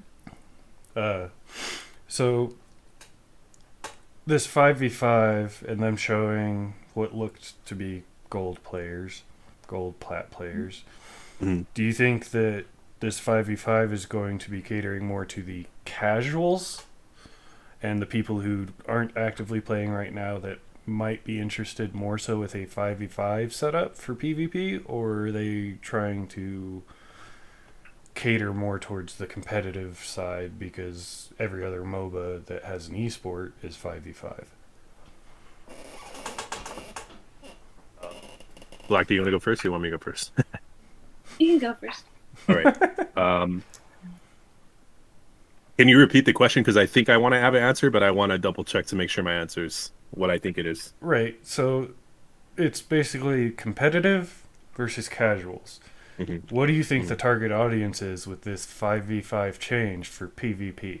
Are they going for the casual audience who aren't playing right now necessarily but might want to, and maybe this change will get them to that point where they will play? Or are they going for the competitive side since every other MOBA is a 5v5? So it's hard to make the argument that this decision was made to support competitive. And it's difficult to make that argument because just the act of cutting, and I've read articles on this, I don't know if it was from IGN or I follow Frag Hero and some other, gaming news sources and things like that. Yeah. And there's reports that like Overwatch off tank players in Overwatch League now are now scared of getting their pink slip. Oh yeah. So it's difficult to say that this decision was made to benefit them because they're out of a job now. You know what I mean? Like there's nothing left for them now. Right. Now the people that are there now have to compete against one another, which competition against your own team's not always bad, and we do it a lot in mob, and we have our own scrims with each other and things like that. And so that's not necessarily a bad thing, but when it becomes like your livelihood that's affected, that sucks, dude. Yeah. That's really bad. Because it's their source of it's their living. You know what I mean? Right. Like it's their job. I mean, even So- content creators who play nothing but ranked, or that's the majority of what they do. How are they Yeah. going to do it? Like Emong, he's an off tank player. You duo queues with flats all the time. Who's a main tank player? What's Yeah. Emong gonna do now? First of all, he can't Yeah. duo queue with his friend. Second of all, now he has to learn main tanks, and I've seen him play main tank, and it's kind of funny. Yeah, so it runs into this problem area where it's like it's hard to say that was done with that intention. So that's kind of the first thing you need to look at when you try to answer that question. I think another part that goes along with that too is that people might just oversimplify it and just be like, okay, we'll just learn how to be a main tank now. What's the problem? Well, the problem, like you said, is that if your team has synergy between two people who are tanks, now you're breaking that synergy. Yep. You don't have that synergy anymore. Now you lose that strong frontline presence, and now it just narrows down to just one person. So when the bread and butter becomes Rein Zarya, when the bread and butter becomes Hog Orisa, when the bread and butter becomes Diva Monkey, or maybe Ball and whoever else decides, maybe another dive character. Overwatch has existed in pairs of tanks. Yep. And so when you lose one of those players, you not only lose the ability to use that character, but you lose the player itself. You lose that Reinhardt, Zarya, the best, that those players who know how to play with each other. So you don't have that working for you anymore. I think that's a big problem. That, not to mention, can you imagine the pressure you must be feeling as the only tank player in a ranked game? Yeah, and that Yep. that's one of my biggest issues. Like, I love playing with Queen because she's my off tank. I love doing that. Yeah. But now we're not going to be able to? Nope. And that sucks because, granted, we don't do it so much anymore, but when we were playing in CGL last season, I was never going, where the fuck's my off tank? Because I knew that she was close enough to be able to come get me if I needed help. Unless she was reliable. Yeah. Where I go into competitive ranked and play ladder, and I'm like, what the fuck is my off tank? And then they're around the corner because they decided to run away when I was moving in, and I'm the main tank. And I'm like, what are you doing? Yep. And the rest of the team's back there with them too, because they're like, oh, this guy's moving back. Great, now I'm dead. Yep. And now I'm going to be alone? That's not a good feeling. Now you're by yourself. And so it almost feels like I know they talked about bringing Mei as like a tank. Yep. But like Mei by herself? What? Your ice wall doesn't even have the viability. I like I said, everything's up in the air because they're probably going to change abilities and all that stuff. So it's hard to make assumptions about like what that's going to be. But like Mei as a tank, and I know this is separate, but like Mei as a tank, you can't body block as Mei.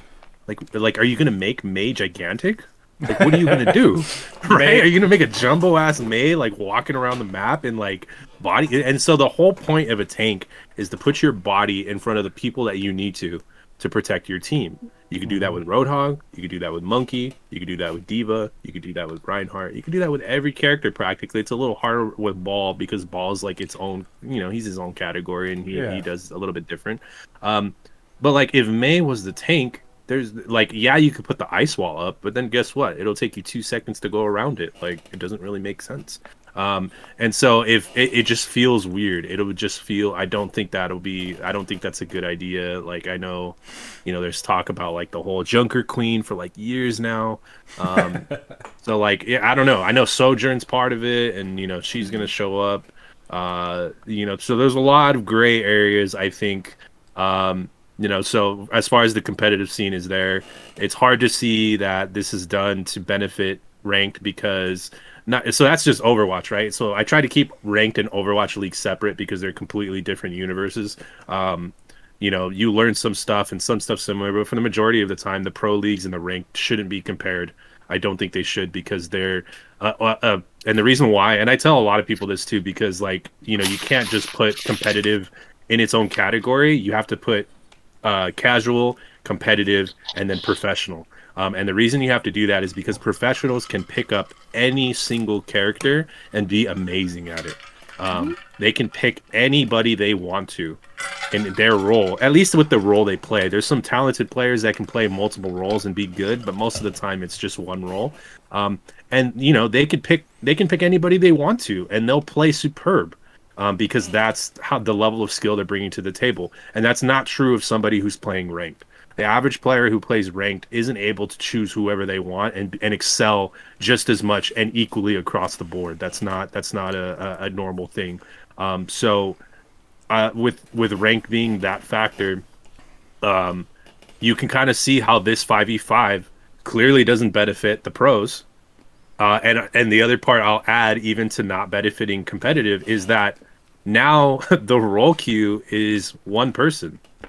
So what happens to tank role? Now you're combining one role queue with an off tank and a main tank. Okay. Now your tank roles. So let's just oversimplify for just to make this example. If you have a main role or a main tank and an off tank, both queuing at the same time, instead of right now where they're both getting picked up for 2-to-1 ratio, that means that your ranked queue times for tank are going to increase by at least 100%, double, right? Because you have double the roles right now, and if you cut it in half, you're doubling the time. Now it's going to take double the time for ranked. I don't know, Queen, you can probably say, what's the ranked time average right now? I don't know. For tank? Yeah. Usually it takes me about 3 to 5 minutes. It's not too long. So now we're looking at a 6 to 10 minute wait for tanks. Yeah, right. It's turning it into a DPS queue time. A DPS queue. Mm-hmm. Okay. So how are you going to solve that problem now, right? What's your answer to that new problem that occurs? So, and going back to what we already talked about, Overwatch tries to break the mold or, tries to do something different, but then now they open up another box that they need to address. And I feel like they try not to even look at those boxes. It almost feels like it's a lack of foresight. It's I hope they know, because I'm a player. I'm not even in decisions to make these 5v5s, and I can already tell you your role queue time is going up, my friend. If you don't think it is, I'm telling you right now. And Blizzard, I know you're not watching, but if you were, okay, I would tell you, okay, that your role queue times on tanks are gonna increase by 100%. Okay, and so you're going to be pissing off a lot more players, because now DPS, man, I would play DPS if it wasn't 12-minute wait time. Okay, yeah, but I don't have the time to play, man. Yeah, I would love to play DPS if DPS was actually at a normal level. And now you're bringing the same problem to tanks, which is an entirely, own problem in itself, because you don't have as much flexibility as a tank player to control. So yeah, well, even with tanks, right now, one of their problems with tanks is that people don't want to play it. Having higher queue times is not going to help that problem. Yeah, it's a double. It just screws you over double. So I'm not sure. Obviously, they made that decision for a reason, but hopefully that was taken into consideration, because that is a big problem. Is that people don't want to play tank. So trying to find something to encourage people to want to play tank. Right now, I don't see how that is beneficial to helping that problem. I only see kind of the other side. Yeah. So I'm interested to kind of see how that goes. Yeah, the one thing I can think of, and I think Flats and SVB mentioned it in their video, is there's not a lot of tanks right now. Mm-hmm. So you cut that roll in half. The assumption that Blizzard probably came to is it's not going to go up. It's going to go down, because now you have one instead of two, so all of those few tank players that are queuing up are just going to slide right in, and they're going to have 30-second queues. I don't think that's the reality. I agree with you, where you just cut an entire rollout, and tank already isn't fun to play, and now you're going to be this solo tank where people are going to flame you. Like, meta doesn't matter where I play, gold, plat. Meta doesn't matter. People you can do whatever you want. Yeah, people play what they want. But the higher you get, I know because I've seen it. I've played with you guys, and you guys are higher than I am, and I've seen that, you know, when you don't play the right tank, people get mad. Now you're going to focus it on one person instead of two. Yeah. Where, let's say you play 2 off meta tanks, or you play 1 meta tank and 1 off meta. Like, if I'm playing Rhine, but it's an Orisa meta, and the other meta tank is Diva, cool. Queen can cover my ass. She can make up for any of the mistakes I might make. But now it's just going to be me. And if I suck at Diva, and she's the meta tank, it's kind of I'm throwing my games. Yeah. It's a difficult, because that touches the issue on like balancing your responsibilities as a player versus the way that the meta is set up and how it's structured. So a couple things with that too is like, I have a philosophy that like you should be able to confidently play every single character in your role. The only exception I would probably say to that is like, you don't have to be, that's the thing though, you don't have to be like great. You could, even as a DPS player, I was going to say like the only thing that doesn't apply to is DPS, but no, I don't even think that's true either. I think that everybody who plays ranked in their role should be able to play every single character at least at a normal level, like normal. Right, you should, and so I have personal characters that I struggle with, which is Doomfist, and I think that applies to a lot of people. You know, I think he has a high, you know, Genji's a difficult one that I've actually practiced Genji for 3 or 4 months, and it's a lot better than what I would probably say. And so there's limitations again on platform that prevent that as well, which we can talk about later, you know, in another podcast or whatever. But I think that with, you know, how they, especially in Masters, it's like, you're right. Like if you don't play the way, well, it's weird though. Okay, so I'll reference it because it actually goes backwards like a chart. Okay, so it goes from like when you're going up in rank, it doesn't matter what you play, and then it suddenly does right near Masters. But then once you reach a level past Masters, it doesn't matter again. Like you could play as a Grandmasters and play off meta and still wreck. Yeah. And that kind of goes more into like the professional part of it, where it's like, and it's this weird bubble. It's this weird zone where it's like, the lower the rank, it doesn't matter. You hit the spot where it does matter. And then once you go off, people either troll or they just have such a high skill cap where like they don't need to play the meta and they can play what they need to play, right? Like the one-trick tracers, like the Widows that just run through the whole lobby. Like they can play Widow every single ranked match and still be able to get results no matter what. Yeah. And so it's this weird balance of like, where do you fall as a player between how good the heroes are in the game and like what you need to practice or how good you are individually. So I think with Overwatch, if Overwatch thinks that cutting the role for a tank just lets you get more matches, I could kind of see that. You know, because it's I never really thought about it that way. Like now that you said it, Kage, it kind of makes sense, because they're like, you know, if we cut that role, then we have more games to put more tanks in, which is essentially true. Like it kind of makes sense. Here's where you need to be careful though.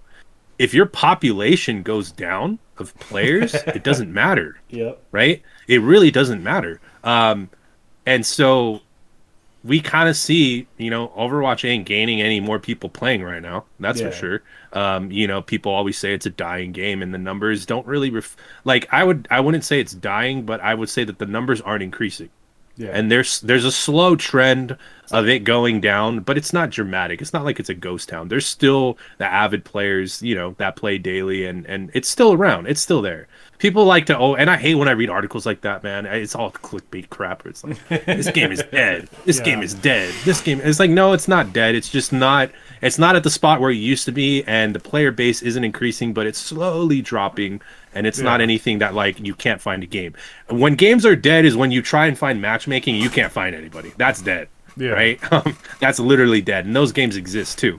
But I think with how they're doing it with their population, I think Overwatch 2 is going to be successful when it launches. I think that they're going to have a high amount of people, and then I think it's going to drop. I think that drop off is going to happen just because the identity of Overwatch is inherently negative. Most people don't have positive thoughts when they think Overwatch anymore, unfortunately. Yeah. And so I think Overwatch 2 is going to be people dipping their feet in. I think it's going to have the same base of the people that are there. And so I think it's going to have a high population of people playing from the beginning, just like with any new release game. And then it's going to normalize. And then once it normalizes, you're going to really find out whether or not having that one tank role queue is going to be impacted. All the roles are going to be probably impacted. The servers are probably going to be jammed up. You know how any game launches, it's usually pretty crazy. So I'm expecting all that. All of that's not, anything that's different from any other game. But once it does normalize, and once you start seeing the numbers come in where it's like this is your normal player base for this game, if it's low, it's going to hurt you, or like it's not going to be. You're still going to have the waiting problem of waiting 6 to 10 minutes. If it's a little bit higher and you can pump out more matches at a faster rate, it might stay the same, right? But it is unknown right now. So I could see it working out in their favor, but like with anything they do, it's a gamble, and I hope it pays off. Assuming that they could do it, but yeah, I mean, casual's kind of the way of rule because casual players give money. There's casual players usually invest more. It's about marketability, and I know Activision's got a lot of big wig CEOs down there. That make a lot of money, and there's been reports of how much they make. So I know we see it as in terms of like a player, you know what I mean? And that's how it should be though. Like games should be done based on the fact of like what's fun to the player, and I feel like Blizzard's kind of lost that a little. Like I feel like it's a little bit more of like not like how we can get your money, because Overwatch has one of the most generous loot box systems in like all of the games I've seen. Yeah. They're really generous with their loot boxes, and I shake my head every time Rainbow Six says that I need to pay $20 for a fucking weapon charm that I can only put on one weapon. It's insane. So they don't necessarily like their business model isn't to make money from like loot boxes, but it's like it's more of a financial decision of like how we can get you to play more, right? Because if you're playing the game, chances are you like the brand of Overwatch. And if you like the brand of Overwatch, guess what? 20% off coupon to buy some stuff from our Blizzard store. You're probably going to buy stuff. I've bought, I mean, you see all my pops up there, all it pops up there, dude. It's like, you know what I mean? I mean, that's the perfect example. Like, it's so when you have that branding, it's more of a branding thing than it is about the actual game. And it's not, it's this delicate balance because they still need to make money and they still need to be a successful company. And then, I just wish that they had some voices that represented a little bit more of the players than they did. And I know Papa Jeff, now he was kind of the figure that did that, he was kind of the one that like was there for the players, and that's why we liked him. But like, who's there now? Like, who's going to do that for people? Right. Hey, you I don't think know. that's why he left? Hey, you know what? I think it's part of it, yeah. And with any type of job, it's like if you feel like you're not valued there anymore, you're gonna want to find some place where you find your value. And Blizzard has lost a lot of people, not just for Overwatch, but like for World of Warcraft, for Hearthstone developers, like a lot of the people who had that creativity and had that sense of I would like to say, I don't know any of them personally, but I would like to say that they had the creative ability where they enjoyed their job. You see a lot of them leaving, a lot of the writers, a lot of the artists, a lot of the graphic designers and things like that, because it's become more commercialized than it used to be. And right now I'd say they're going for a bunch of nostalgia. They did WoW Classic or Vanilla, whatever you want to call it. They did Warcraft 3 Reforged. They just talked about doing, Diablo 2 remaster. They're just trying to hit the nostalgia to bring some older players back. And it's like, no, you guys are known for being creative and coming up with these brand new genres and stuff like that. So stick to doing that. But I think because they're hitting the nostalgia right now, prepping for all these new games that aren't necessarily going to be new, they're just going to be rehashed. They're losing a lot of the Repackaged. people. Yeah, they're just losing a bunch of the players that, or not players, but people that were the creative source for all of this. Well, Queen, I mean, I know you watched more of Jeff's patch notes than I did. Like, how did you feel? Like how did you feel about him in general? Yeah. I never really watched much of the patch notes. Oh, no, I'm talking about like a couple them. years back. No, but we used to watch the videos. You remember? Like, I felt like some of it. I don't know how much decision he actually had. You know what I mean? Like, Yeah. I don't know how much say, and we'll probably never know. But like, I don't know how much say he really had in those decisions.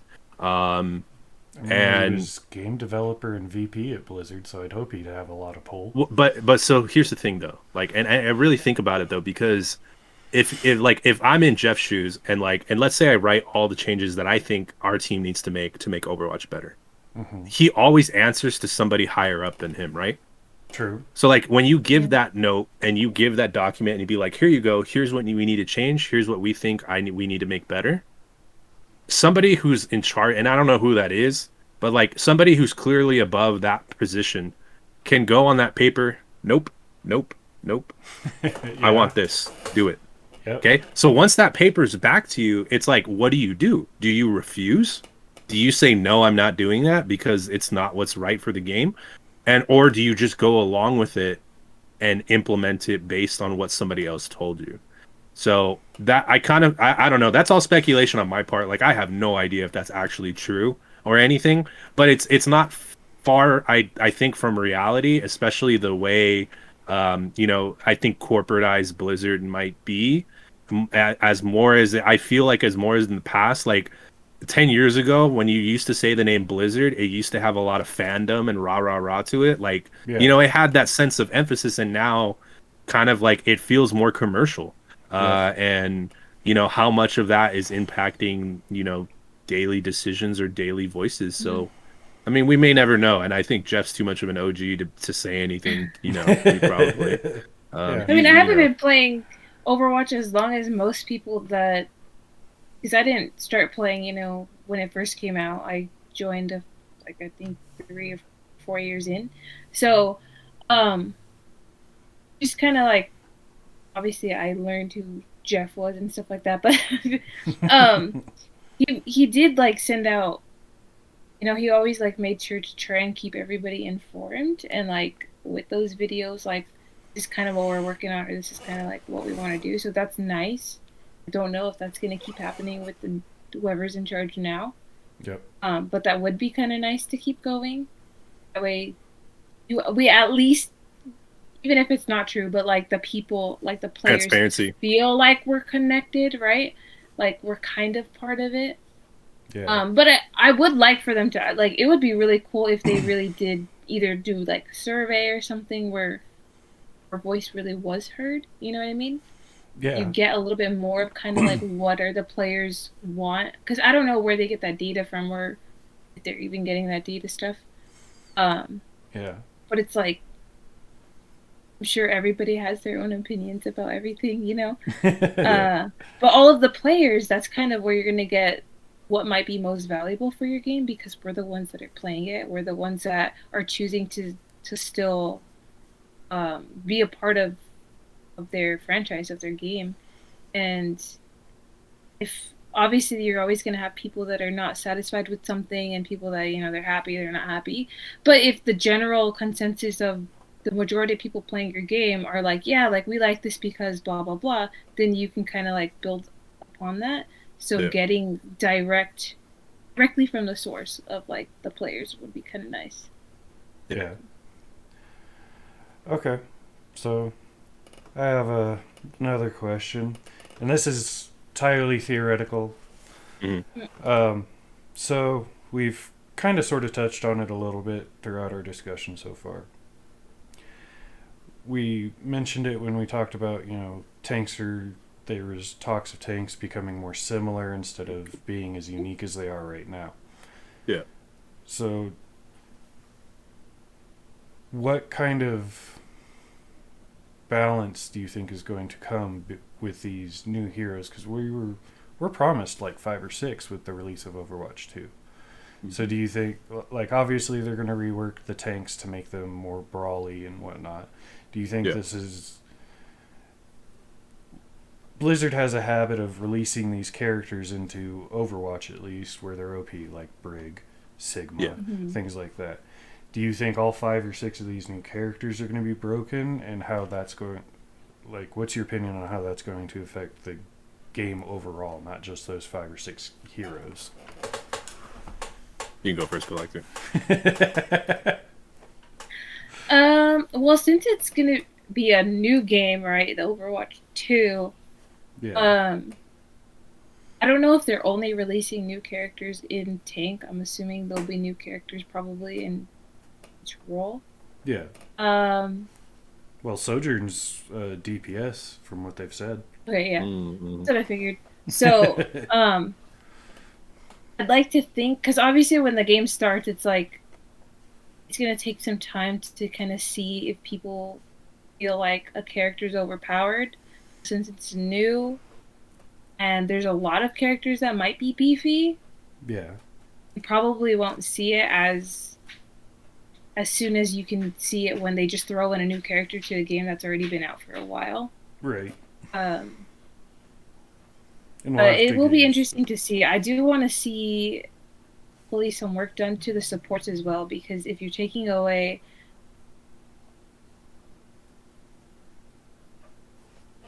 Oh, I think we lost your audio, Queen. Yep. Oh, you did? Something happened. Oh, there you go. There you go. We got you. Can you hear me now? Yeah. Oh, well, I was saying I would like to see something done, hopefully, a rework with the supports to be a little more, I don't know, what's the word? So kind of handle themselves on their own a little more to be more beneficial, because... So... one of the other things they mentioned during the PvP live stream is they're talking about doing role passives, where tanks give less ult charge no matter how much damage you do. They just overall give less ult charge if you're shooting at them. DPS will get like a movement speed buff as a passive, and healers will get the passive of healing, almost like Mercy does or Zen does. Okay. But that's one of the things they wanted to do, was give role passives, like support. Cool, you automatically heal yourself even if you're not doing anything. Makes sense. So are these passes, are they per game, or how do they work? They're just auto. It's like an automatic regen for healers. You get less ult charge when you're shooting a tank. A passive ability. Okay, so how do you so if you just go into the game, is that it's just automatically applied to every character support you pick? Yeah. Okay. Interesting. So I think the idea is that like you have to be able to, you can't take damage for a certain amount of time, and then you start regenning. Oh, so passive, like non-combat regen. Yeah. Okay. Does that stack with Lucio's regen? That I don't know.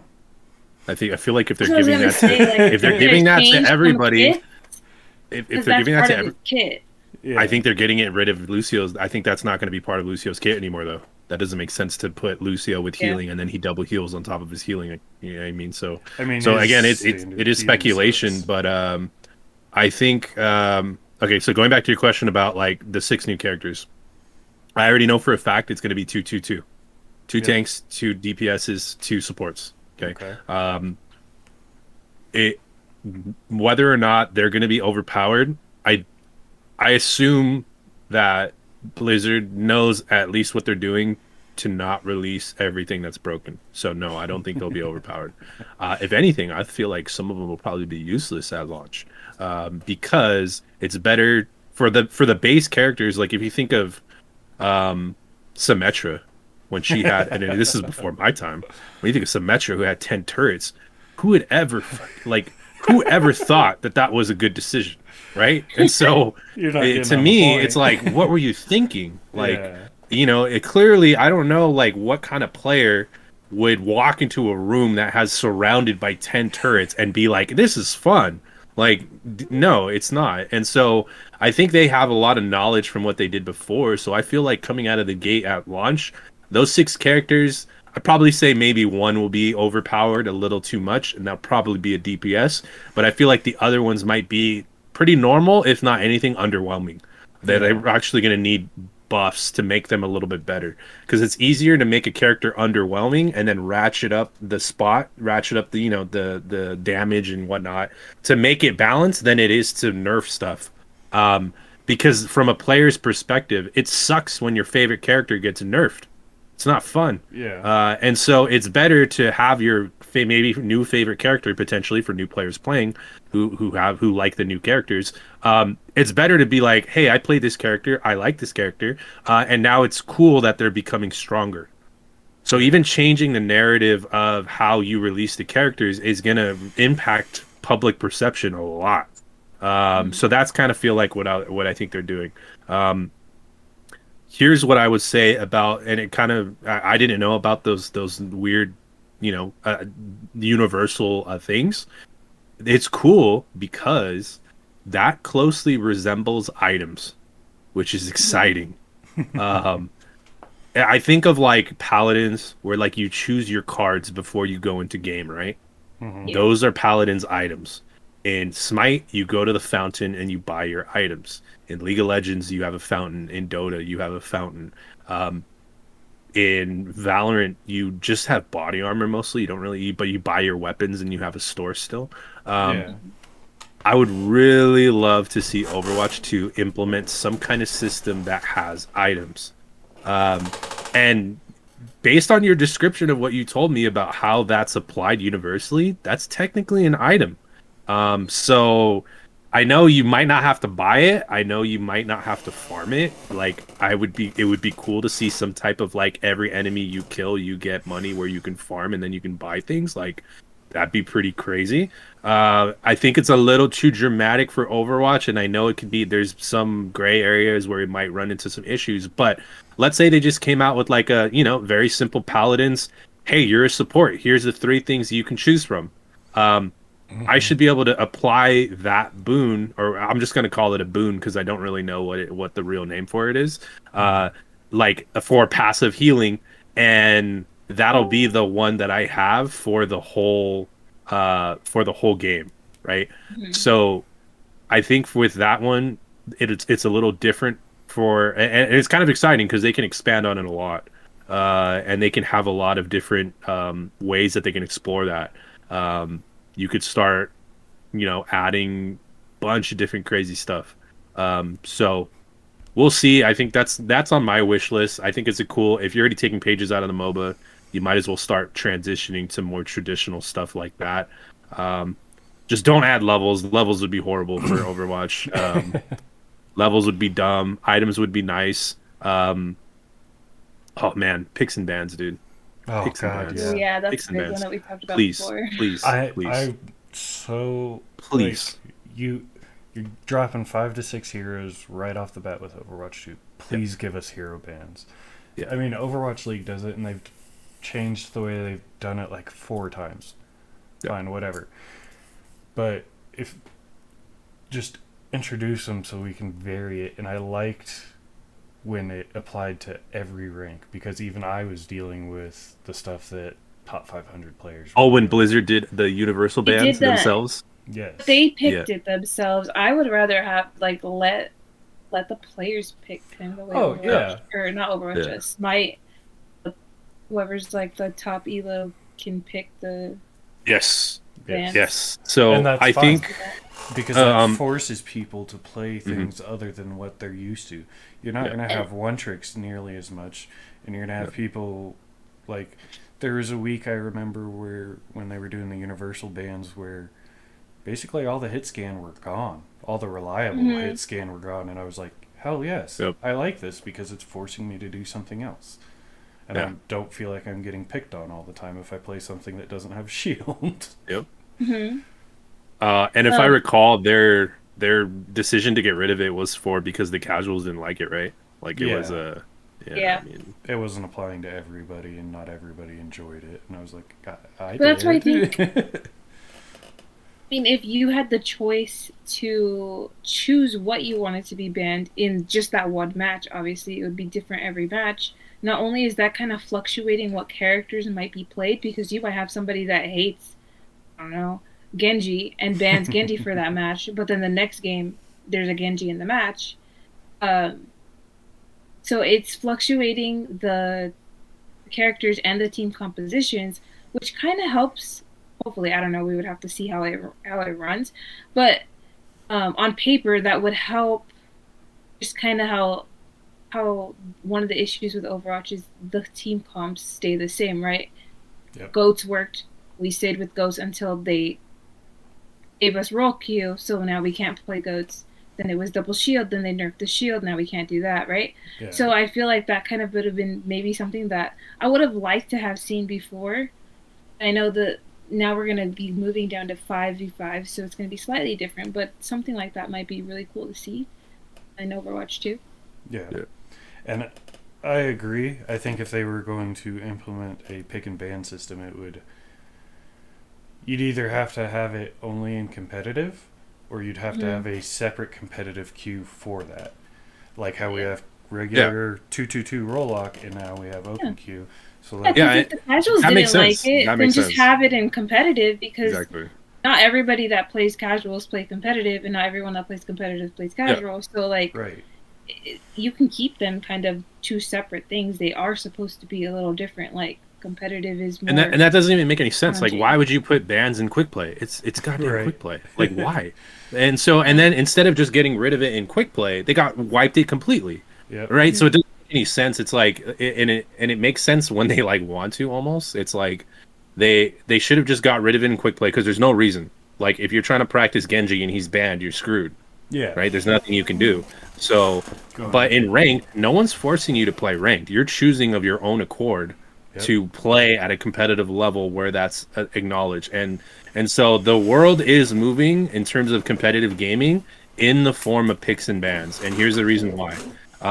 In competitive esports, across the board, all the MOBAs have picks and bans. That's the standard MOBA. And you're even seeing shooters, hero-based shooters, that are implementing picks and bans, and Rainbow Six is kind of, it's been there for a while, but I think, to my knowledge, it's the more recent one that's added picks and bans. And I remember playing Rainbow Six before picks and bans, and I remember saying in my brain, I hate these characters, just give me picks so that I don't need to play them. And then what happened is they add picks and bans to ranked. So the one thing, number one, is you could say with picks and bans, well, there's not enough characters. Well, which is fine, because as you add more, you balance itself. Smite took this formula. They started off, I think, originally with like 3 picks and bans, and now each team's up to like 5 or 6, because they have over 100, or I think they have over 180. Oh, it's some crazy number. No. I think it's too high. Yeah, I think it's I think it's, I forget what it is. I have to double check, but it's almost nearing 200, I think. And they increase the bans in proportion to the amount of gods that they're there. And in Overwatch, you could do the same thing. If you feel like you have too little, they already came out with 2 bans, right, per week, and that would be fine. But the thing is that do you split up the bans per team? Because in competitive, you get so I think, going back to Rainbow Six, I think you had 2 picks, and then the enemy had 2 picks, and the way it works is like whoever has first pick. Obviously, first pick is advantageous, so then the person who picks second gets 2 double picks in the middle. Right. So it it's like a double pick. Like you can pick twice in the same time, and then it balances out from there. So it's doable. It's not an undoable. It's not out of left field. I think it's possible. You could have. I think player choice over Blizzard is always the way to go, because all the picks and bans are circumstantial. Yeah.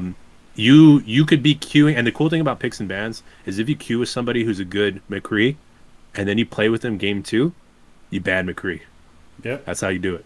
If you know that person, and this happens all the time, and sometimes like you could tell Like, especially at higher ranks, you know that you're going to be queuing with people all the time, the same people. And it's the same people over and over. Like, so you take a shot at them, and I do this all the time in regular MOBAs, is that if my team gets run over by a jungler who goes off with a certain god, I'll target ban, and that's a legitimate strategy in competitive esports, is to target ban specific characters and specific roles with people playing them. So if I ban out 3 or 4 of your junglers, guess what? I'm trying to take a shot at you, and I'm betting all my money that I'm gonna out jungle you, and so that role is gonna overpower, and we're gonna have advantage in the game.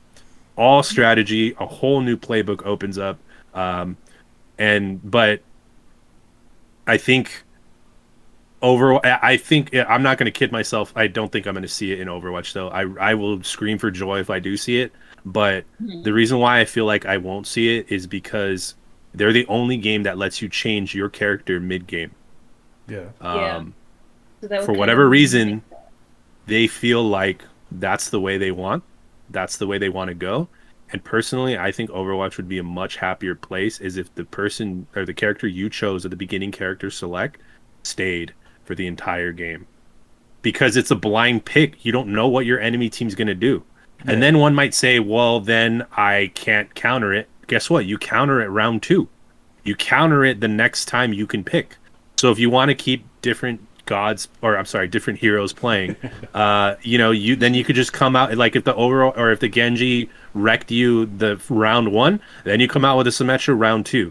What happens now, and the way it's structured now, is that I play Reaper. There's a Pharah. Then the Reaper goes McCree. Then the Pharah goes another hit scan. And see, the end of the equation, it's a non-stop counter. But most of the time, when it happens, it usually happens in terms of there's a character, I counter pick them. Most of the time, the counter pick goes into some type of aerial character or somebody who flies around. Okay, so most of the time, you'll see a Pharah for Junkrats. You'll see a Pharah for Reapers. You'll see an Echo for both of them. You'll see some type of flying character to get advantage on something that's beating you. Rarely will you ever see something different. But I can guarantee out of all the hundreds and hundreds of matches I've played in Overwatch, and I don't know if Queen can confirm this too because she has more playtime than I do, like most of the time it results in a flying character being chosen, a hit scan being chosen to address the flying character, and then if the hit scan doesn't stop after the 4th counter pick or 5th counter pick, then the Widow comes out. Yep. And then it becomes Widow, and that's where it stops. Okay, so you got to really question, is that really an effective model for this game? Like, because if I just beat you at Widow because I can aim better than you, and that ends the chain, then the chain, really, one could just pick Widow all the time, and you're already at the end of the chain. There's nothing you can do besides Widow. Yeah. Then that becomes more of a tank issue where, like, the tank has to go and try and get Widow, and then, that becomes going more... to be difficult, too, though, with the... And then the Widow just runs back to the team. The Widow just comes back to the team. You have one tank. How are you going to be getting that Widow if she's an issue and doing what you need to do as a tank? It's going to be interesting to see that. Because in high levels, you either have a pocket on that Widow, which you won't win as a tank versus a pocket. You won't win. Yeah. Or if you don't have a pocket, and let's say, because again, the obvious counter to Widow in this situation is I'm going to play Monkey, right? So I tell my tank to play Monkey. If you're playing at a Master's level and you do Monkey against the Widow, either the Widow has a pocket, or the Widow goes back to the main group, and now the Widow's unkillable because you're not just fighting Widow, you're fighting 4 other people. Yep. Or the Widow has all the resources with the whole team set up at the high ground with her. Yeah, or the team just comes to her. The team comes to her. So then it becomes an unwinnable battle, because then what do? The only way you can counter a whole team engagement is with another whole team engagement.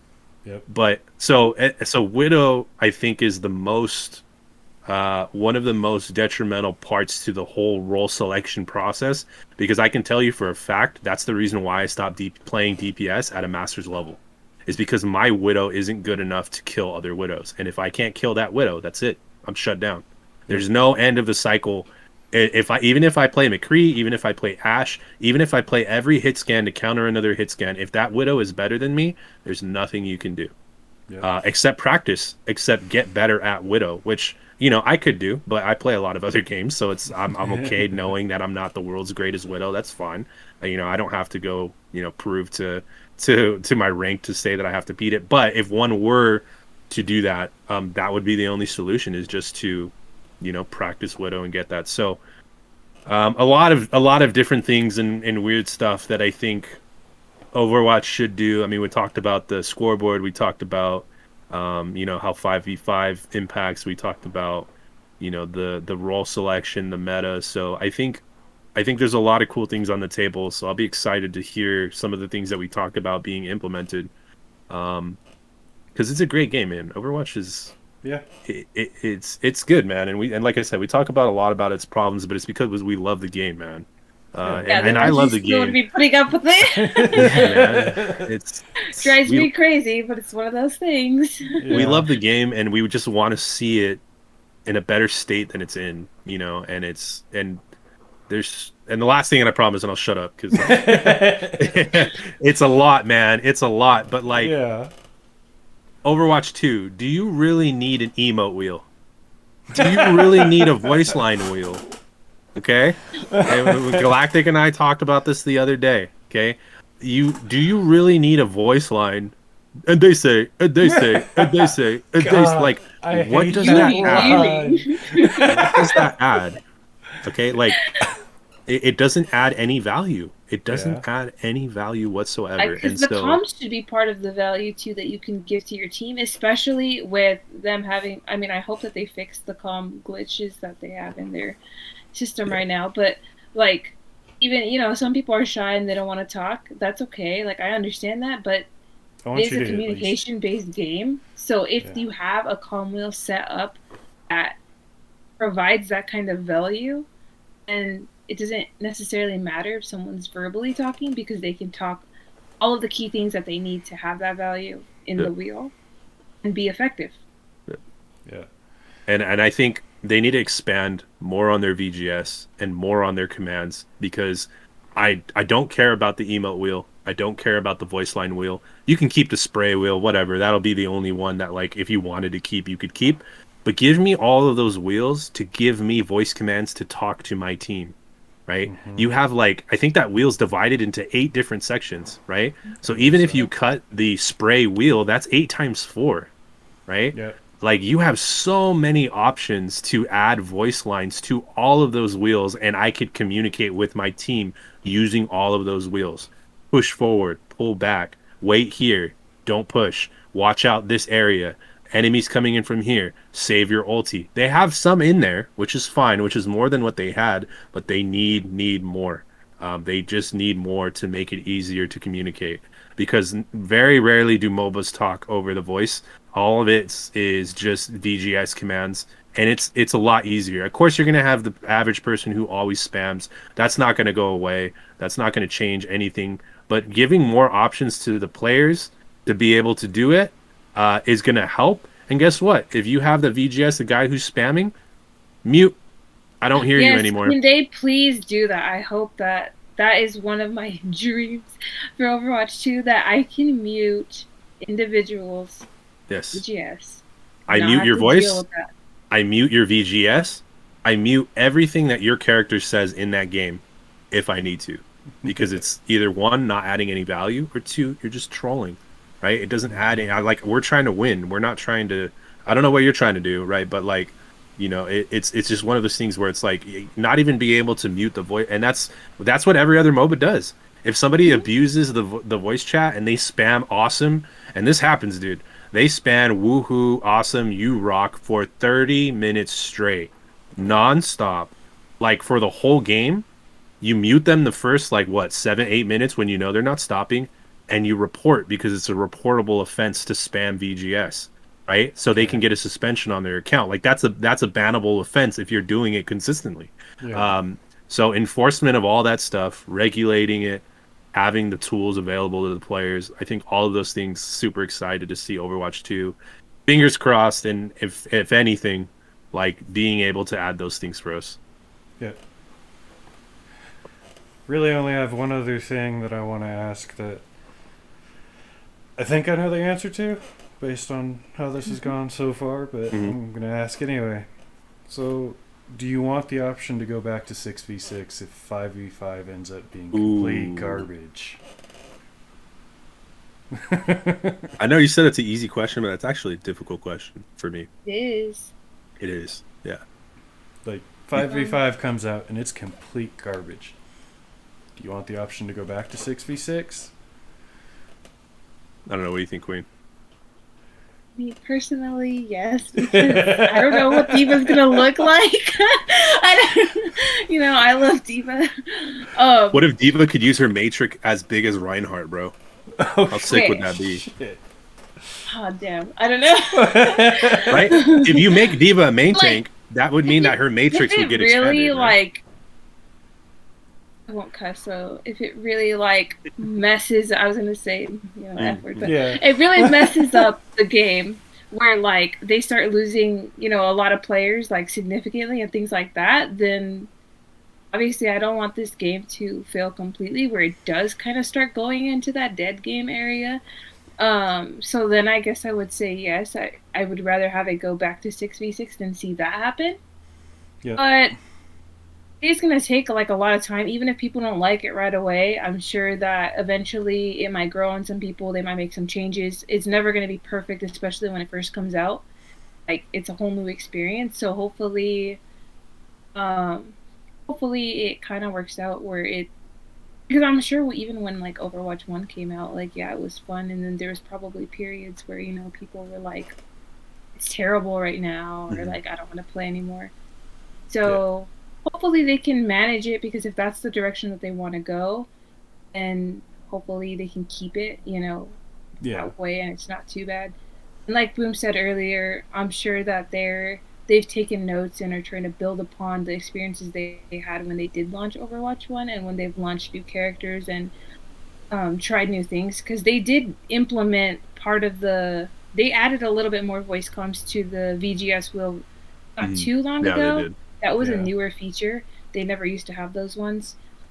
So hopefully, they look at all those things and can build upon that when they're doing it, and still holding out a little faith that it's going to turn out great, but I am kind of nervous to see and excited to see how it's going to be. So I'm kind of on the fence about this, actually. And there's for the reasons that it's kind of, again, it is an unknown factor because we don't know how it's going to look like yet, obviously, number one. But if we can make assumptions of how it will look, it's going to look something like all the off tanks are going to be brought to main tank level in whatever way, shape, or form, so that their abilities are able to fill the void of the main tank. I don't think the Mei is going to be the main tank. If it does, I'd be very sad because I don't think she belongs there.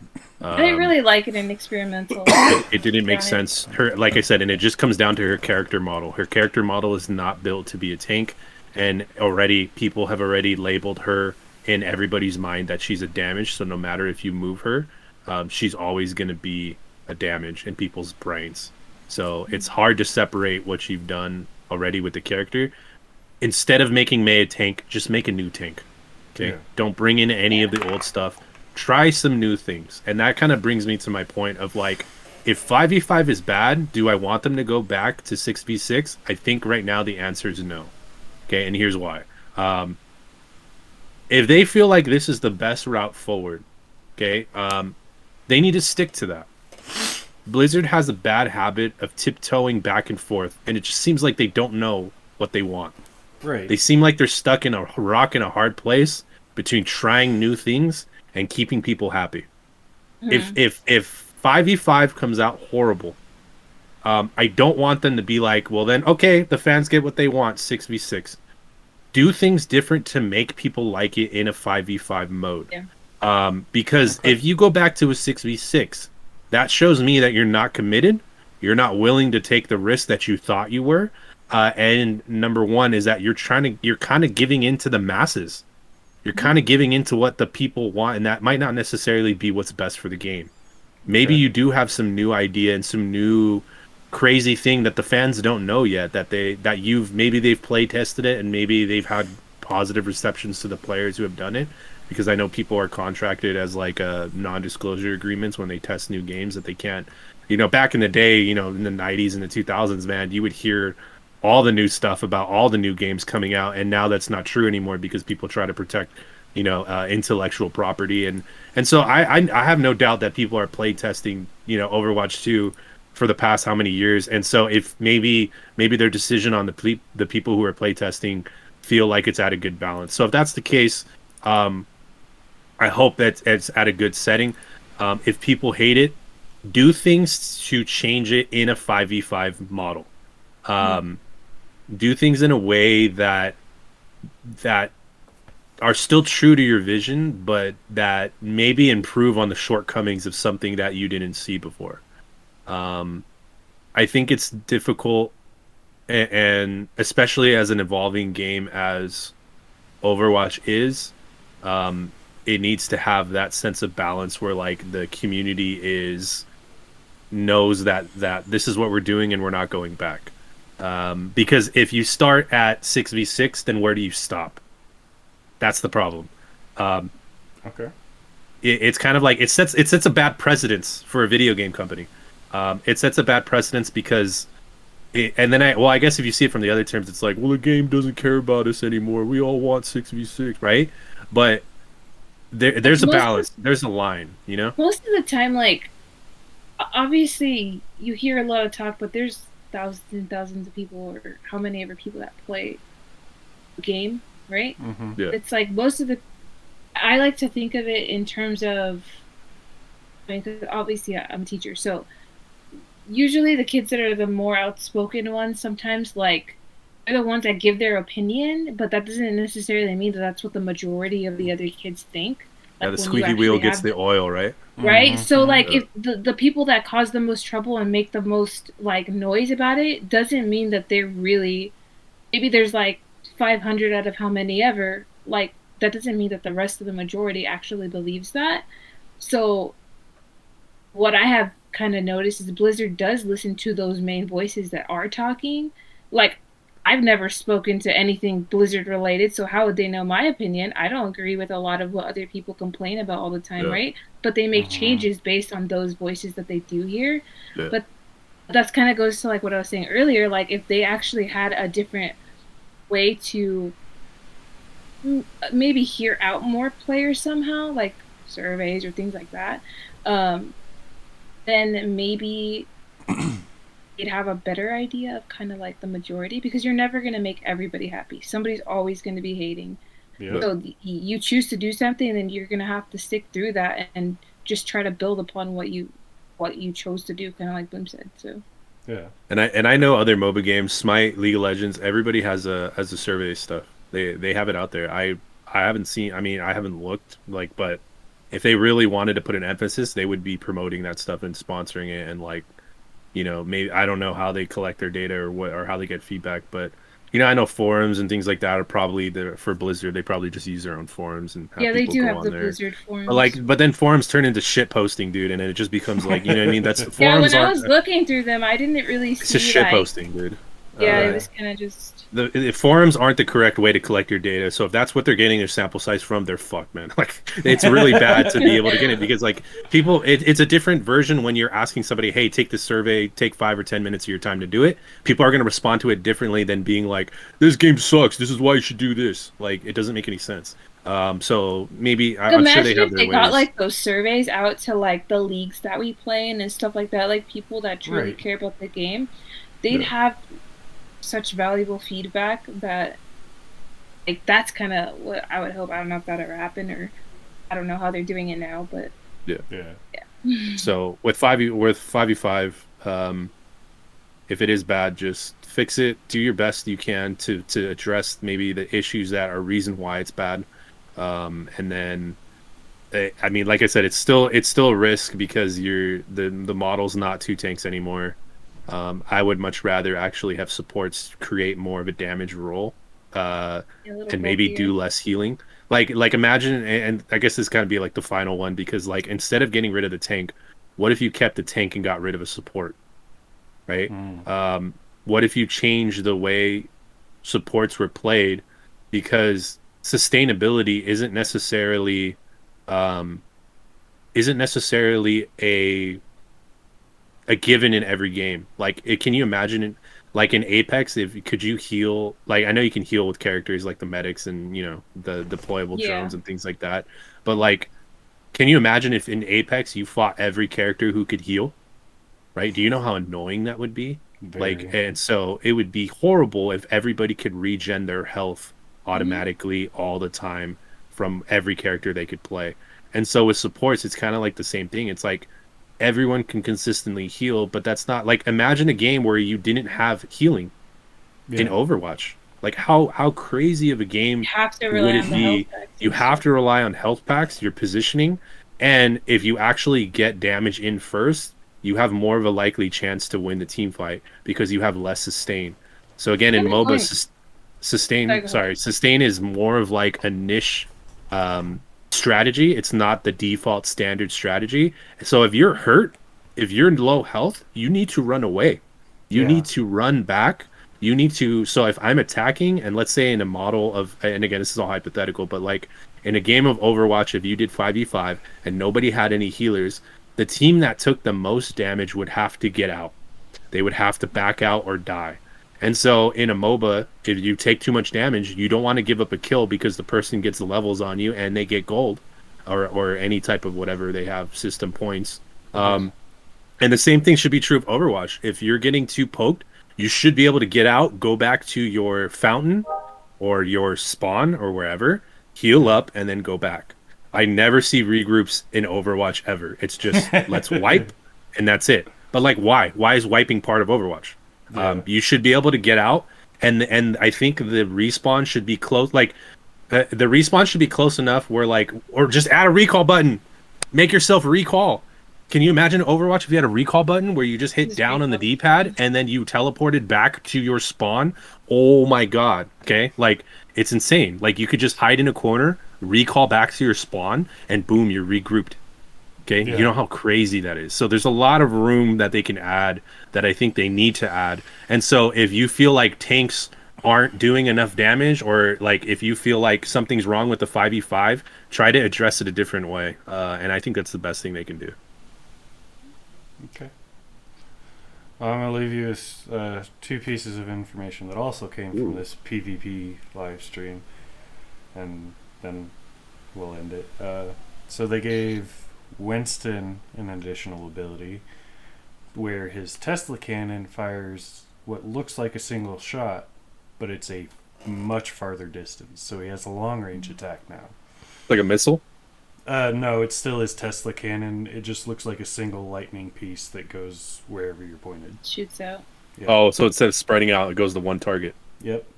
Okay. But it's long. Interesting. It's a long range. Longer reach. Yep. Okay.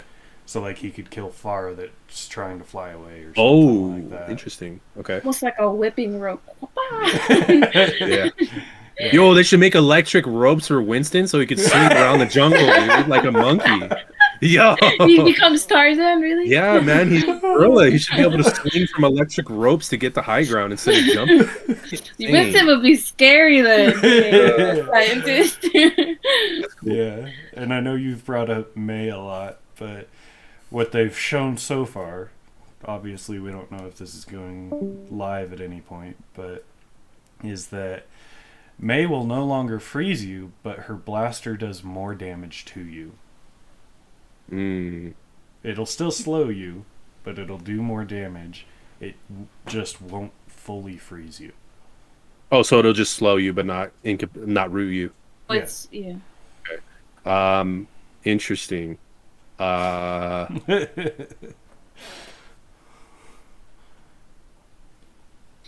She does more damage, but she doesn't hard root you anymore. Yeah. I might be wrong. It might be she slows you more, kind of like Symmetra's old turrets used to.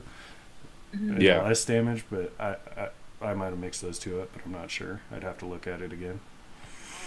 I think because Overwatch doesn't have many roots. So, and that again, that they're borrowing a lot of stuff from MOBA formulas about like certain abilities that do certain effects. And dude, they have so many, like, they have Diablo to reference. They have World of Warcraft to reference. They have StarCraft. Like, dude, you have so many different games, right? That Yeah. you've already built all of these abilities, all of these classes, all of these things that you've already done, and I don't see a ton of it in Overwatch anymore. The only route that I can know of for sure is Junkrat's Trap, Maze Freeze once you're done putting it up, and that's it. Yeah. There's only 2 routes out of how many characters that are there. So you're nerfing a route off of May when you don't even have routes in the game. So now Junkrat's going to be the only one who can immobilize people. I don't know. That sounds kind of weird to me that you're deciding to get rid of the only 2 abilities in the whole game that you can actually do something.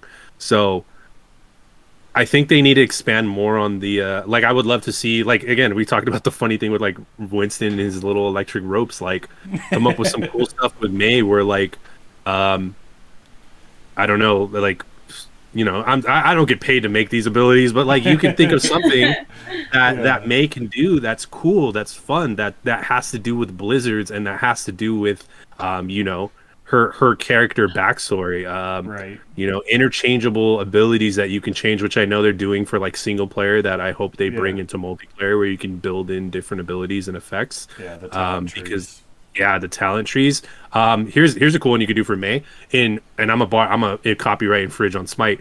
In Smite, you use a character called Scotty, and she puts an ice pool on the floor. And when you walk across the ice pool, you gain movement speed, and it causes any enemies to slide across the surface. Okay, do the same thing for May. Have her be able to shoot the gun on the ground where it makes the ice slick. And then when you put it in a choke where enemies have to cross, and instead of the enemies slowly approaching, they slide across the ice, and now they're out of position. Right? Yeah. Totally doable with May's kit.